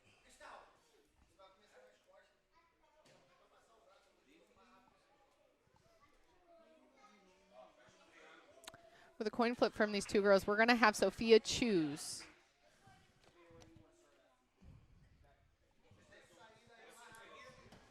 All right. We got 2 minutes on the clock for these ladies. Sophia has chosen to start on the back in an offensive position. Green is attacking. Tyler says you're good.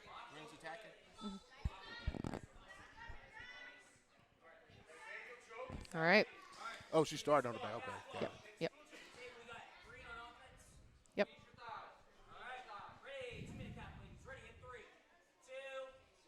All right, Sophia's got to stay tight, possibly get to a body triangle to really keep nice and connected.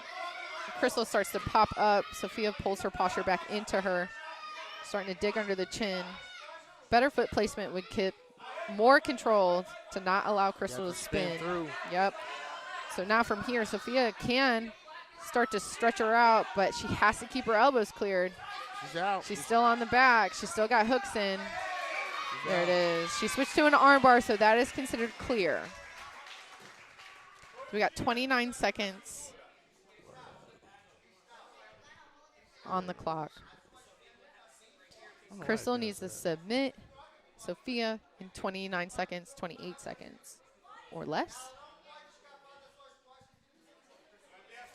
Sophia needs to clear in that time.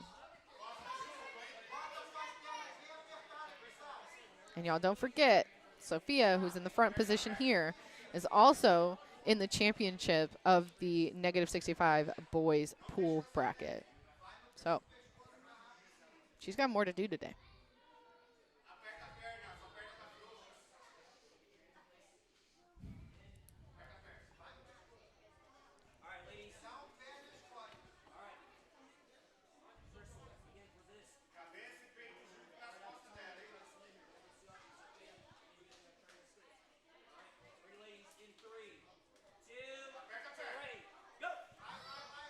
Crystal opts to get right to a body triangle. Sophia's starting to spin. If she continues to spin and goes flat to the mat, then she will be clear. She's got to get her elbows out of there. Do not build up, or else you're going to get those hooks back in place, just like Crystal did right there.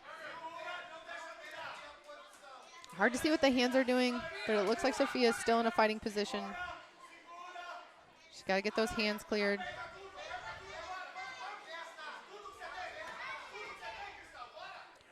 Crystal got her feet crossed in the middle. Sophia, if she wasn't so worried about escaping, she could have utilized that to kind of get those feet to pop open. She's under the chin. Crystal squeezing tight. You can see it on their faces.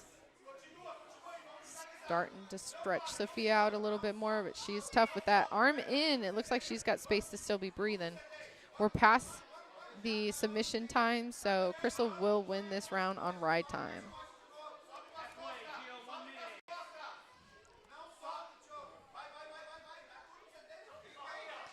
Just cross up quick with like a rotolotine.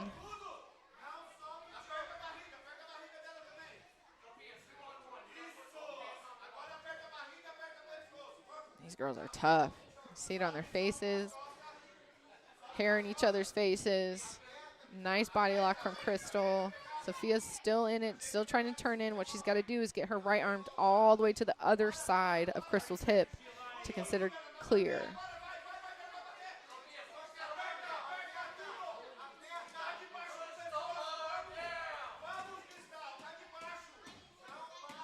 Ref is close to make sure that we're still active and that we're not just trying to settle in this position, because this is quick escape time, quick submission time.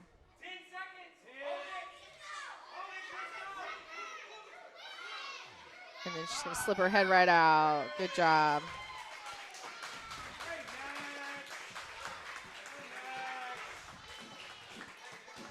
Crystal will win that one with 1 point for riding time. In my mind, that's a slight upset. I thought Sophia was going to win that bracket. Yeah. Oh. But good match. And I hate to say that, because I don't think with the kids, I don't think there's no winner or loser. No. It was a great. It's a very even matchup, I think. Yeah. Yeah. Woo! You like to see that? Okay. Oh, hold up. But she won the bracket. My fault. Then. Yeah. Okay. So Sophia won the points. bracket. Yeah. So Crystal won that match. All right. But Sophia won the bracket. Okay.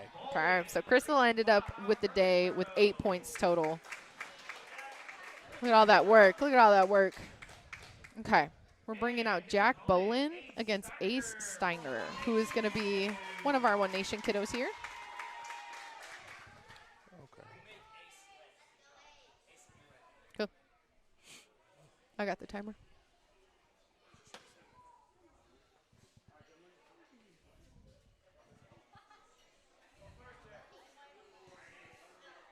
All right, looks like Jack Bolin is wearing a Gracie Baja rash guard.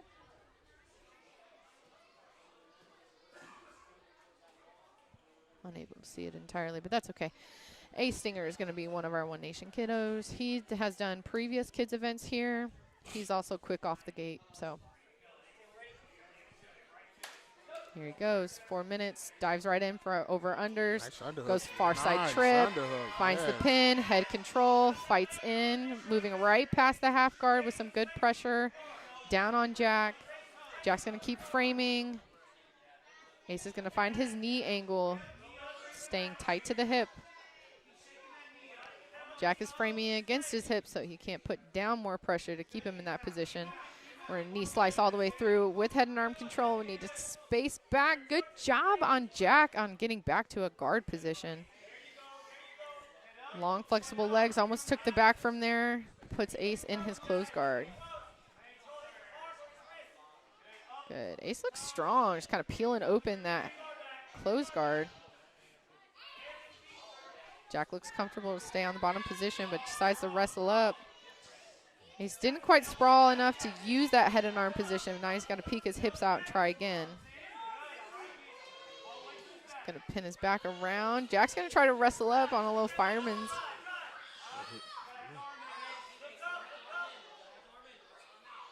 All right, good catch on coach and rep to make sure that we are following instructions for head and arm controls. You have to have the arm in for the head and arm control.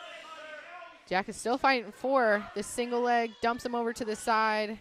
Ace is going to keep the control under the armpit that he has, try to ride up. Connecting the hands, but doesn't have the angle for the choke. Good job on getting the hips back out. Awesome job on Jack and just keeping the pressure going. Ace almost got to the back, rode up a little too high. There, that's good control there. Got some hooks in. all the way out for a good choke. Nice transition. Yes. Yeah. Nice shot. Good job for Ace. That'll be Good 6 job. for him.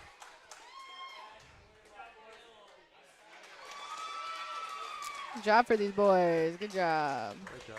Yeah. Trying to figure out where everyone's coach is. Okay. Didn't we see Malik earlier? Didn't he have like the fastest submission that I blinked and I couldn't even tell y'all what was going on? He caught it like in 4 or 5 seconds. Like, Something ridiculous. Yeah. Okay, so if your eyes are on the screen right now, stop moving and just look at the screen because Malik is coming back out here. He's going against Jacob Delgado? Okay, I see him over there. He is wearing a black rash guard with a flag sleeve on it. Slow roll. All right, here's Malik. He's in all the colors. This is a color kit. This is probably the kit that some of our winners are going to be getting today. So if you see it around, ask them how they did, ask them how they enjoyed it, and then follow us on places so you can figure out how to put yourself on the mat, put your kids on the mat, or just come be a part of the room. It's always a good vibe in here. All gas, no break. Look, I'm taking a deep breath because I'm going to have to be like, Go. okay, here's what they're doing.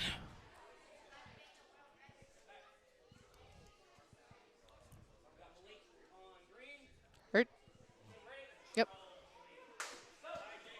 There's quick. Oh, my goodness. Pulled right into guard. Malik is going to try to posture up. This puts Jacob trying to control for Kimura. Malik is just trying to keep his arms straight and clear the elbow line. The rash guards are in the way a little bit. Oh, my God. There's a quick break for Jacob. All right.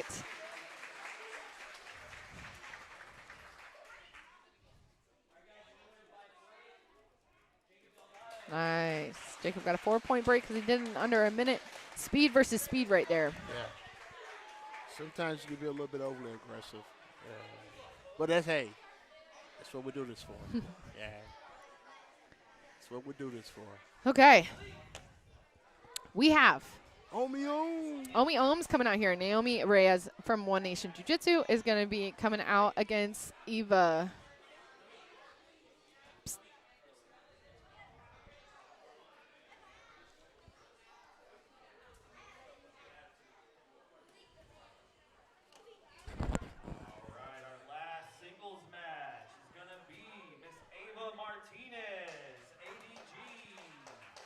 That whole match. Well, it was like what, 14 seconds? Something quick. Yeah, like 22 seconds. Yeah, it was quick. It was pretty quick. That's all right. We can get sent out quick.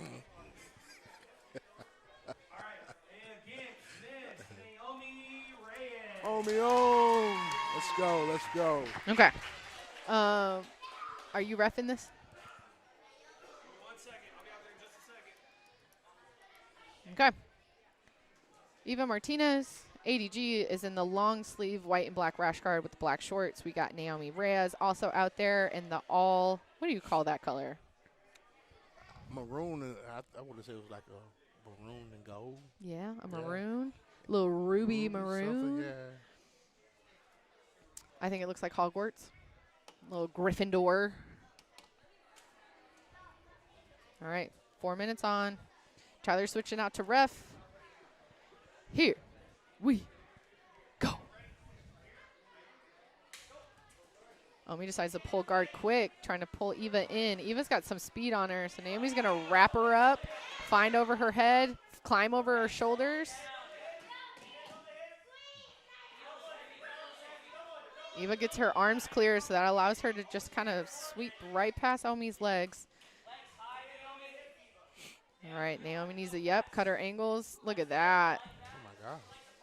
Eva's got good head pressure, but again, she's still stuck in the guard. Hard to tell what's going on. Lots of movement, lots of legs. Naomi jumps over the shoulder again, pulls the elbow in tight. Locking up a triangle. We've been working this. Eva looks like she knows the defense as well, so. Just keeping good posture control. Eva's keeping composure. Naomi's going to start cutting an angle. It's going to expose Yep, just going to squeeze it right there. That'll be good. Naomi fighting in. Find the grips. Pull on the head. Pull the head. Yep. I don't think they're allowed to pull the triangle in kids. I think they just have to squeeze, but she's going to try to extend this arm for an arm bar.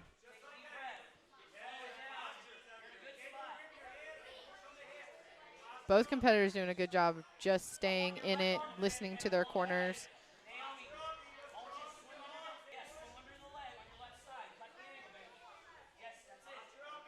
Eva's got her elbows wide. Naomi could shuffle the knee the elbow all the way across her belly button line to kind of cut more of an angle. She doesn't want to let go of that triangle. It's a good control position from here. Eva's hearing both sides, so she knows that Naomi's trying to dive under that leg, so she's going to keep extending it out.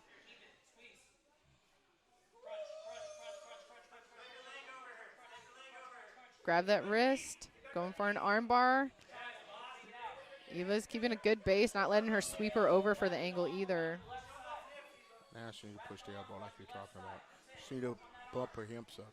Bump the Yeah, hips to push it over. see it starting to gain. There we go. Ooh. If she goes belly down here, she's going to switch back to the triangle.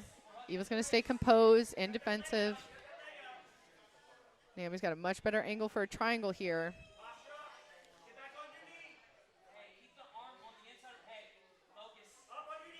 There we go. Now she's going to flip her over to mount. So this will put Eva on a much worse position to defend from, but she is keeping her arms in a good position. Even Naomi's going to separate the arms, go for an arm bar, or maybe just squeeze tight for that triangle.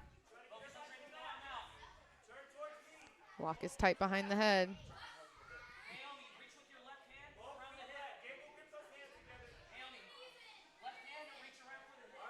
A little bit of a standstill. It gives Eva a moment to bump, try to get a reaction, get some space for herself on the bottom position.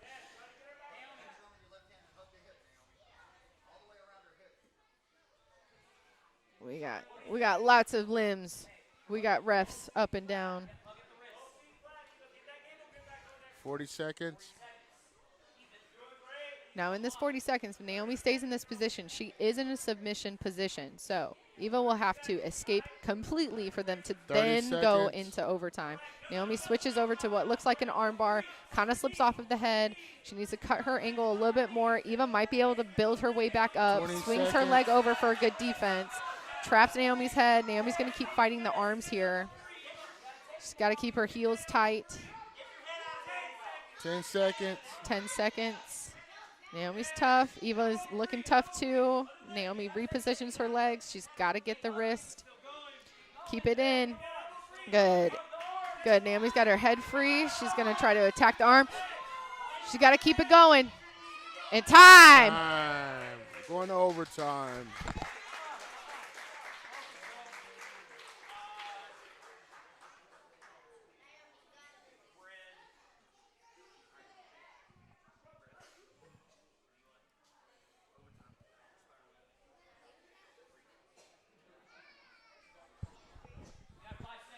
Naomi was more aggressive in this match, so she's going to get to choose what she wants to do in overtime, whether it's going to be back or spiderweb. She chooses back. Attacking. Red's attacking? Yep, Red's attacking. We're going to spin towards the camera.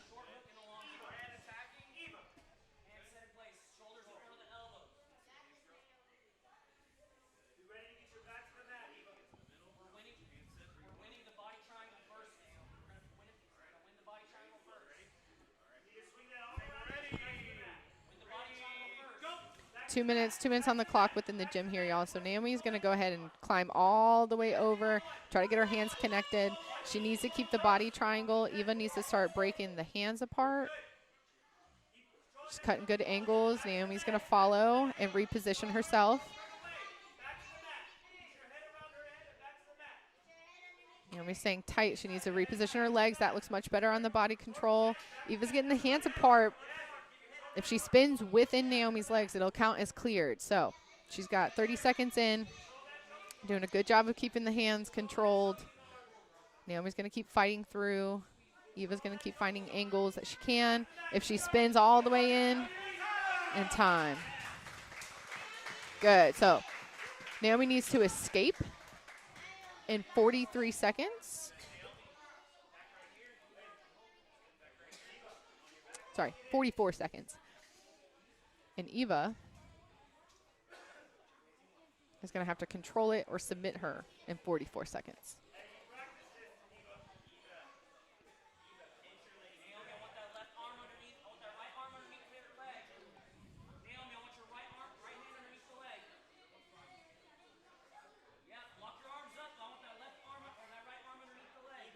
All right, we're putting him in the spiderweb position. This is the first kids group to choose the spiderweb position, so there's a lot of like weaving that happens.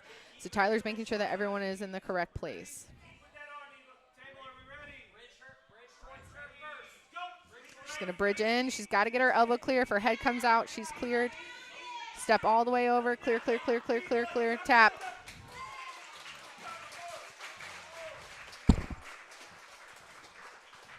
That's a good match.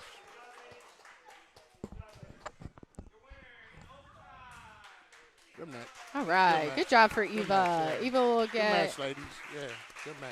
I think Good that's a match. 2-point break in overtime. I'll have to double check with Tyler.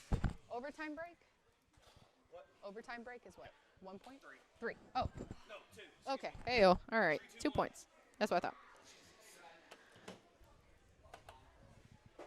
Good match. Good match. Okay. We've got 2 matches left for the day. We've got Sophia Pope coming out here against Ashton Potter. They were in the -65 pool play. They were on different sides of the bracket, and so now we're getting them together as the top scorers of that pool. After that, we will have Macy Gant coming out here against Elia Howard, and that'll close out our kids event. Here come the big dog. Boom, boom. Boom, boom.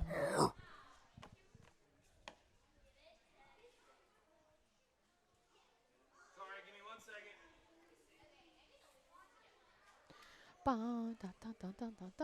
as we're starting to wind the day down, give me a take what you think so far. This is the fastest event, I think, in all of subculture history. I think arm bars are king of subculture submissions.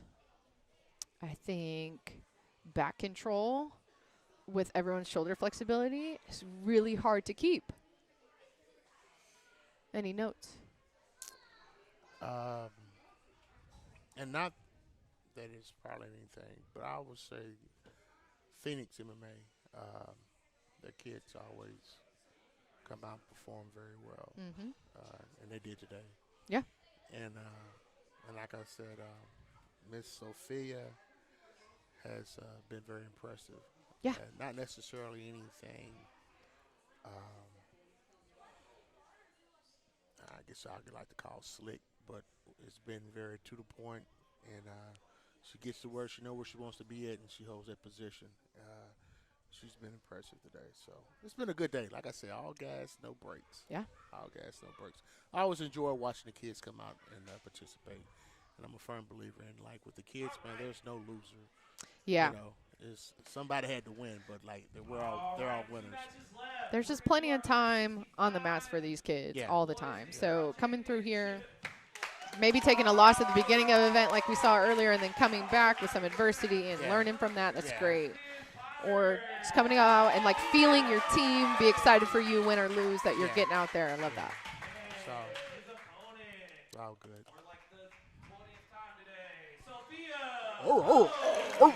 The big dog. Yeah. The Great Dane. What's that Great called? Dane. Great Dane.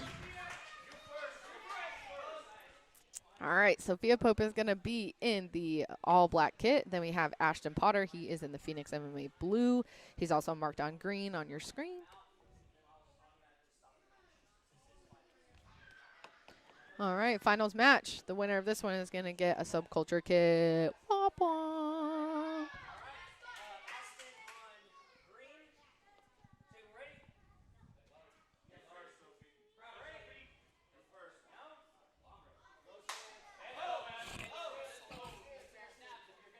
Oh, yeah. Oh, wow. We got a little grimace from Sophia here. Ashton's got a good grip on what looks like to be her arm. She's just fighting against that without getting her head caught in there. He inverts. He's got the elbow line, but it's only with his wrist. She looks like she's holding on pretty Gotta stay strong. tight, yeah. Ashton could just step right back and take Sophia's back. She let her hands go. Risky. She tries to trap a leg, but it looks like her shoulders are in a good position to just not get reverse triangled by Ashton. And now we're neutral. One top, one bottom. Sophia's going to try to pass with good ankle control. Ashton's going to just stay connected and let her spin him around till he's at an angle that he likes. Yeah. I think Ashton showed earlier in the day that he has good guard retention off his back. Oh, yeah. Yeah, but that's one of the things we were saying about him earlier. She tries to step in for that knee slice. May have just knocked Ashton right in the face with her knee for a moment, but he doesn't seem bothered. He sees a limb. He's going to try to attempt a sub.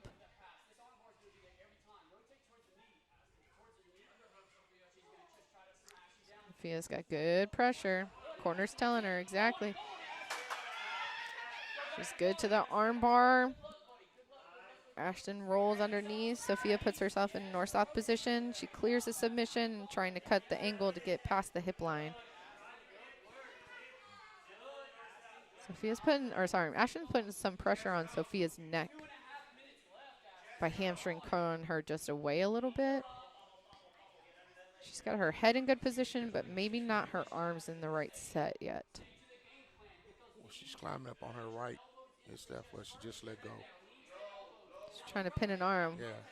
Good elevation from Ashton just against the chest of Sophia with his shins to get her to relieve the pressure for him to then re-guard.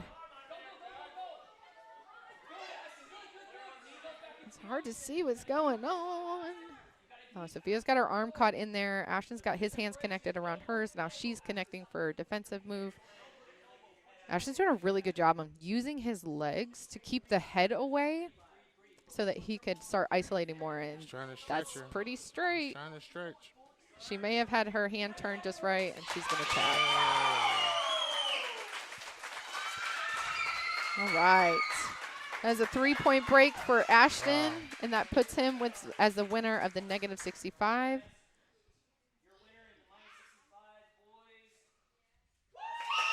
Good job. Great day job. of showing for Yes. Miss Sophia, though. Great day of showing, yes. Definitely nothing to hold her head down about. So that puts Great Ashton job. with a total of 20 Congratulations to Mr. points Ashton. today. Yeah, good job for Ashton. Macy Gant is beginning against Aliyah Howard.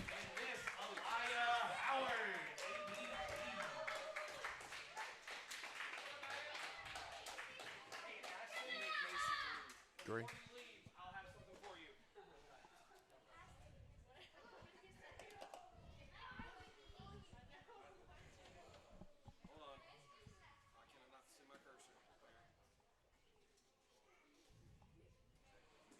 Yeah.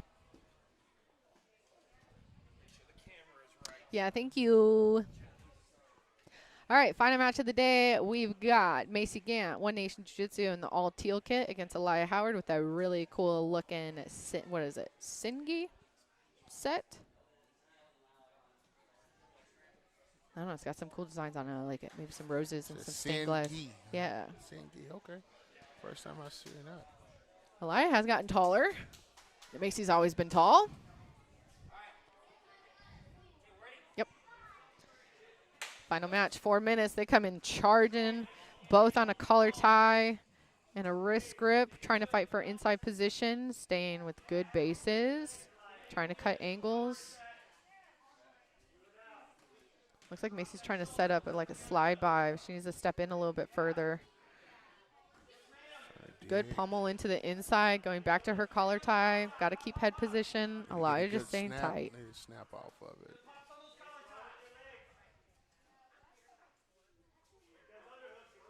Oh, she's coming over the top. Good job on the corner. Let them know they can't jump. She's got head and arm control. She's got to snap her down. Aliyah needs to start fighting those hands off.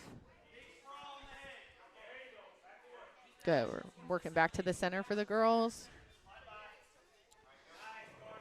Good guard pull from Aliyah. She uses it to sweep to the top. Macy needs to get her guard back and clear off anything that is connected. She needs to find her own connections. That allows Aliyah to slide right in, almost getting a Kimura on Macy. Macy does a good job of turning her shoulders in that direction and could use it as a sweep herself. She taps. All right. Main event winner is going to be Elia Howard. Good job to her. Been watching her compete for a long time. Congratulations. Very, very good. We know her guard is strong. All right. We want to thank everyone for coming out, everyone that's been tuning in and watching all these kids get down quickly with the times. All of our winners here in the brackets are going to be getting some Subculture kits. You can also order those on nogijujitsu.com. Look through those kits. We've got T-shirts. We've got thermoses. I think we got hats. We're in the works of some hoodies for Subculture, hopefully. Hey, when those sweatshirts hit, baby, Yeah. you want to get one. I stole this one from Professor Gio. Yes. So I could wear it out here for y'all. So what we're going to be doing next month is an adults event. We're going to be doing something called Final Boss. Okay, so be on the lookout for that. Follow us. It's in on October. Oh, you're right. You're right. It's in October. Yeah. We're not in October yet. We're not even in September yet. Jumping ahead, BG. I know. You're jumping Everything's always ahead. planned Yeah, ahead. you're jumping ahead. But yeah, it is coming though. Mm-hmm. It's definitely coming. What do we have planned for September? I know you guys are doing We'll be headed. ADCC Nashville. Yeah, we headed right? out to ADCC Nashville. So some of these kids, the would-be kids at ADCC Nashville, we'll probably see some of these next month for the kids side of things, and then the adults will also be out there. But we do have a subculture event planned for September, dude. For September? I believe so. Yeah, like I want to say the 22nd for some reason. I believe. I'll have to double-check Yeah, calendars on but, that one myself. Again, y'all, we appreciate the support. We can't do subculture events without athletes. We can't do subculture events without people supporting. So,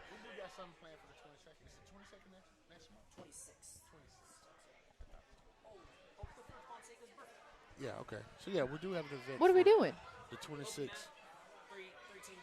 13 Okay. Yeah. So That's out. September 26th, we're doing a 3-team duel followed by an open mat. So spectators, it'll be free $99 for you to get in. So bring your rash guard. We'll watch people get matched up, and then we'll open up the floor, turn on the timer, and we'll all get some rounds in ourselves.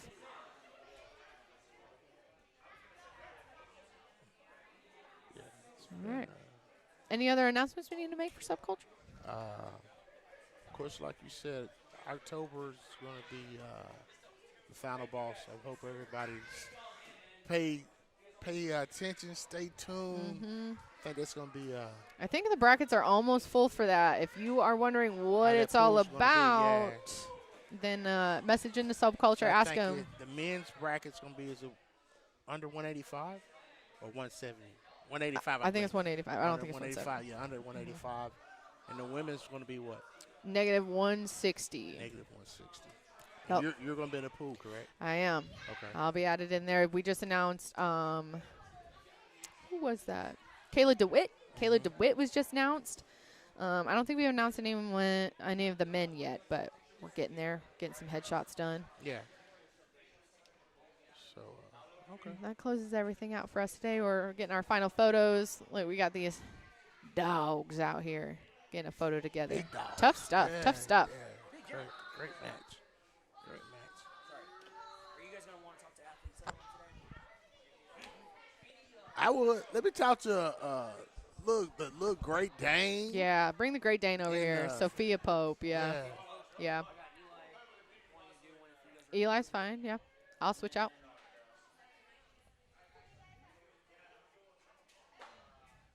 Real quick, if I could have Mr. Eli Blackman, Sophia Pope, Mr. Aston Potter. Yeah, there we go. I got some questions. Yeah. All right, we're going to do some athlete interviews with Big John right here. We're going to have some kids come over here, put the headsets on. Yes, sir. Of course. Yes. All right. Ask them good questions. We're nosy. We want to know things. That part.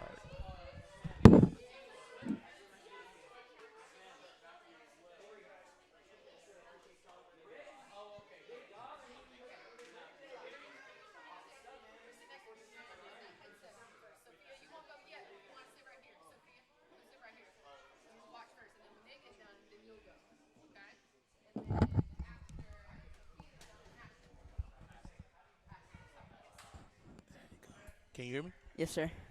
What's your name again? Eli. Eli. Last name? Blackman. Blackman. Pleasure to meet you. Nice to meet you. Now, where you train out of? Iron City Grappling. It's in Alabama, Birmingham. Birmingham. How long you been training? How long? Yeah. 6 years. 6 years. You do anything other than jiu-jitsu? That's it? Jiu-jitsu and go work out. That's Go work it. out. What's your goals? Because, hey, listen, your game looks well past 6 years, man. Like, you look good. Very slick off the back. Great flexibility. Shooting triangles from all angles, man. Like, I was very impressed. Is this your first time ever doing subculture? Yes, sir. Is it? Are we going to be able to get you back? Yes, sir. Huh? Yes, sir. Hey, listen, I'm going to pitch an idea. Maybe we got something coming up called the Final Boss. Maybe we need to do Final Boss Kid Edition, and we want to have you on there. What you think about that? Sounds nice. That sounds good? Yes, sir. Okay, then. So tell me a little bit about yourself. Other than jiu-jitsu, what do you do? So I am homeschooled. Okay. So I can do more jiu-jitsu. And I just go to the gym and jiu-jitsu, and that's it mostly. That's it? Yes, sir. Have you done, like, any ADCC for kids? I've done one. One? Where at? Atlanta. Atlanta? So you know they got one coming up here in Nashville. We'll be see, here. is this mom right here? Yes, sir. I see the thumbs up. So we'll be in Nashville. I'm going to be looking for you. Okay? I'm going to be looking for you. Other than that, I mean, as far as competing-wise, do you do any, like, IBJJF? We've done one IBJJF. We haven't done any more. We're going to try. Do you do more so no gi, or do you do gi also? We do both. Both? You got a preference? So we do more no-gi. Uh-huh. But we mostly do AGFs, which is kind of both. Got you. Okay, then. So, anything you want to tell me? Let me ask you this. You're from Alabama. Yes, sir. Right? You like football? Oh, yeah. You a Roll Tide fan? Mm-hmm. I'm going to pray for you. No, I'm joking. Well, listen, it was great to have you, man. You was fun to watch. I look forward. Hopefully we can get you back on another Kids edition, man. And keep doing, man. Keep going for it. I think you got a bright future. And I'm going to be looking for you next month up here in Nashville, okay? Yeah, thank you. Man, pleasure. Nice to meet you. Thank you. Take care, man. Good stuff today.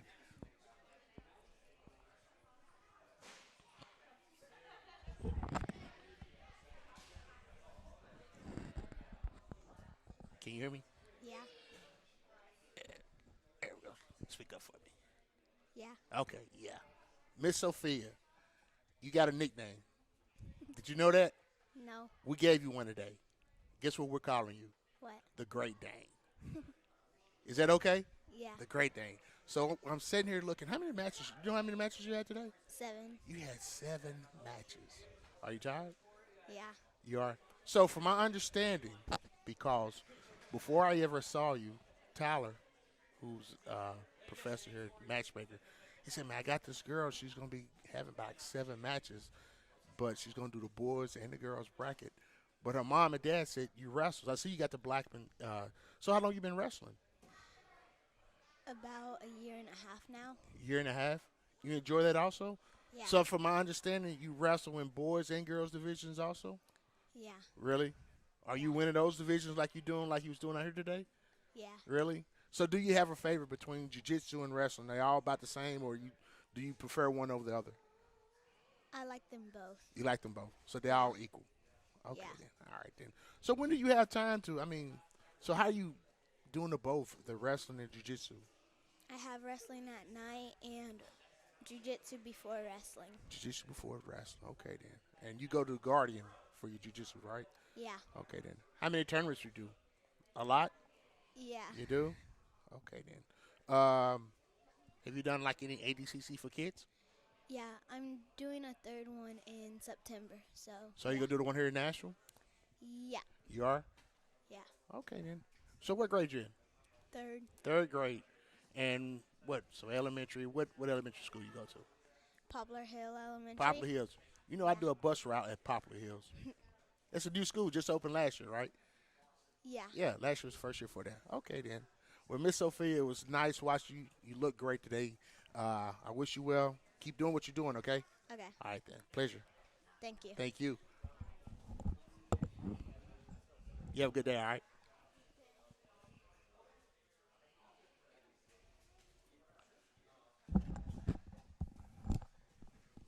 How you doing, sir? Good. What's your name? Aston. Ashton. Potter? Hey, you look slick off your bike, buddy. Is that your thing? You like pulling guard? Is that what you prefer? Kind of? Kind of. Yeah. I like, hey, one of your first match, I said, man, hey, this is not his first time been on his back. I like you got good guard retention. I like how you bring your legs back, pull them back, knees in tight. Yeah.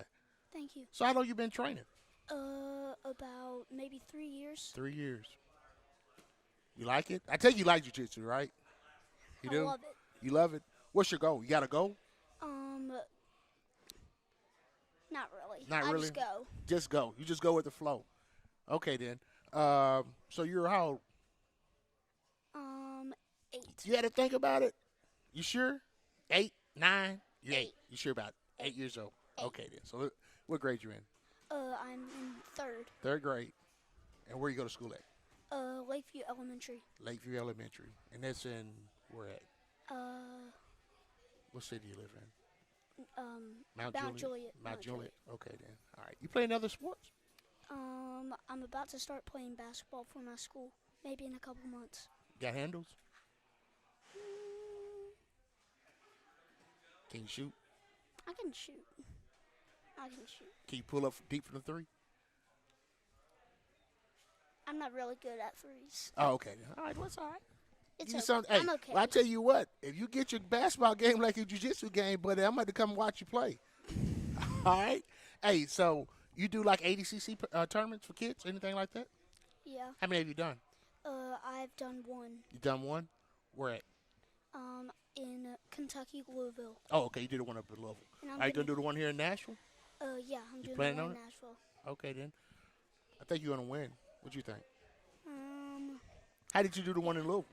I got gold. You got gold? See, I don't put you at gold and even know you did it. See? So I think you get gold here in Nashville also, man. You look good today. You look good.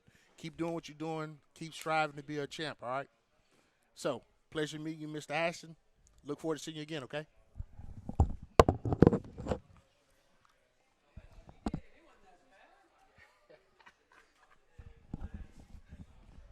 Good job, man.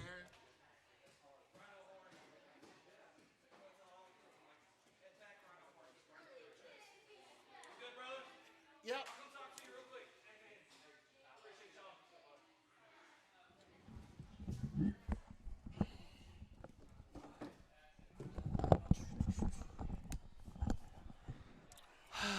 What's up, brother? Hey, man. How you doing over here? Hey, you know, trying to hold it down for you. Did you have some good interviews with these kiddos? Yeah, man. Hey, listen. Those 3 that I interviewed, man, they looked great. Dude. And the young kid from Alabama, what was his name? Eli. Eli. That kid is. Dad was just telling me that a lot of times they have to wait to register for tournaments because as soon as his name comes in, people are probably like, pull "Yeah, out." we're out." Yeah. Hey, listen. So, I said, look, so I pitched the idea, and I'm going to pitch it to you guys. So I know we're doing a final boss. We need to do one for kids. oh, absolutely. That's And the plan. I said, we got to get you back. Oh, I just talked to Dad too. I was like, "Man, we're doing tournaments in October, big one, and then we're doing another kids one in December." So I'll put that up here in a second. Yeah. But the kids one in December, I'm going to do everything I can to find. I want to try to get 4 or 5 kids so he has more variety. But So- that age group, it's hard. That age So, and weight. I guess, and I'm not sure because I'm thinking about. Well, I guess it's probably a big discrepancy. Well, what's the kid that goes to guard in MMA? Young man. I can't think. My mind. It's been a long day. Yeah, my mind's blank. But anyway, we got to get that kid back. Yeah, he's 100%. He's a talented kid. He says he's been training for 6 years. Talented kid. And Miss Sophia, dude. I said, listen. So me and Sam gave her a nickname over here. Mm-hmm. Because I said, Tyler said she's a dog, and I said she's not an ankle biter. She's a great Dane. Sam said she's a big dog. She's a great Dane. She's a big dog, yeah, man. she's a big dog, man. I Dude. said she had 7 matches today, and dude, just I know the last 2 probably didn't go like the way that she was one, but man, she's just dude. Man, we we had 7 boys. We needed 1 more. We went through about 4 different options for the boys, and finally we were like, Sophia, you want in? And so when she wrestles both girls and boys divisions. Right, yeah. And, I mean, she wrestles at all these big national tournaments over the summer and Yeah. stuff. And so Dad was like, we're already going against boys in wrestling. Yeah. I mean, may as well do it here in here in jiu-jitsu too. do. And so, I mean, 2nd in a boys division, 1st in the girls division. She definitely ran out of gas right there. At the Yeah, end. that's why I asked she her. said she got tired. Yeah, I asked her. So I asked her, so how many matches? She said, I had 7. So you get tired? She said, yeah. So, Dad said yeah. during the summer, cardio's a little off. They said Yeah. when they get back in November in wrestling shape, she's like, she'll go all day. But right Yeah, now she's a little, So I mean, you little know, out but of shape. still, that's impressive. That Dude. was impressive. And Mr. Ashton, like I told him, he said he's been doing this for 3 years. He said he's going to do the ADCC Kids here in Nashville. He said he's did one prior up in Louisville, and he said he won gold in it. So I said, hey, I look forward to see you getting gold again here in Dude, Nashville. and the fact that he was down 6, like he was down 6 points going into that final match. Right. And got the 7 with 3 seconds left to Yeah. make it to the finals. Like, I mean, he was close to not even making it to the finals. So, to be able to do that and make it to the finals, man, when like, he that first was came out, clutch. I was impressed with his guard retention, Mm-hmm. his ability to pummel and get his knees back in, and how he could just like square back up. So If you watch that Phoenix MMA kids program, they all do one thing very well, and it's get to their game. It's pulling guard and getting to their game from their back. And it's something that I don't see from a lot of schools around here is like you don't see one game plan from a whole group of kids where you saw today Phoenix all day. That's None right. of them really wrestled. They all pulled, got to their guard, swept to come on top, and that's where they got busy. And so it's like they're not wasting the time on the feet, which it's jiu-jitsu. We don't have to. All right. That's what me and Sam was talking about. I was telling Sam, I said, like, and they always, when they come out, they're impressive. Man. Like, you know, just like what you said, it's a game plan, and everybody from the first to the last kid sticks to that game plan. Dude, Kevin and Corey Robeson, man. I was talking to Kevin in the bathroom, and I was like, dude, I really appreciate the way you coach live matches in general, because if you listen, I don't know if you could hear him with the headset on. Yeah. He's very direct, but it's very like, oh, good. It's not just a screaming, hey, kill him, grab the head, grab the underhook. He's taking them through progressions the whole match. Yeah. And it's like, hey, buddy, you missed it. Cool, let's go to the under the arm here. And he's got a very calm manner of coaching, which I really appreciate because I feel like there's so many coaches out there. You go to kids tournaments and all you hear is Well, you wonder, are they really coaches or are they just a parent feeling? There's And that nothing- too, but nothing still. against parents, I mean, but if like, you're sitting in that there's- coaching chair, yeah, there's a way to coach. Yeah, there's it's a way to one of the coach. things. There's a way to coach, and so I really appreciate their gym and what they do for this area's jiu-jitsu for the kids and adults. Man, that team's growing like crazy. So, man, it's a good day. Good day, quick day too. Hey, We only had 4 matches go to overtime. I believe so. 4 or Possibly, 5, yeah, something it was, like that. It wasn't many. And then I say, hey, all gas, no brakes, man. We had another, I think, 80% plus sub rate in the regulation. So, man, all gas, no brakes. me getting out there for one match with the kids, you can keep it. It's work, man. You can keep it. That's work. Whew. Yeah, it's work. I forgot about the pull down on the head thing. Yeah, it's work. Man, Giovanni, you got anything to say? Nah, man. You want to throw it on? We can throw it down. All right, brother. What y'all think about or what y'all think was match of the day? There's so many good matches. But Mine was probably Eliza and Harlan. Yeah. Like that one was, dude. That I was think so me and back Sam- and forth. I think me and Sam had. I think it was what we was thinking. Those two girls were throwing down, and then for Eliza to get that head pinch choke. After the bell, Yeah. we had that Yeah, saved it by the was- bell yeah. roll.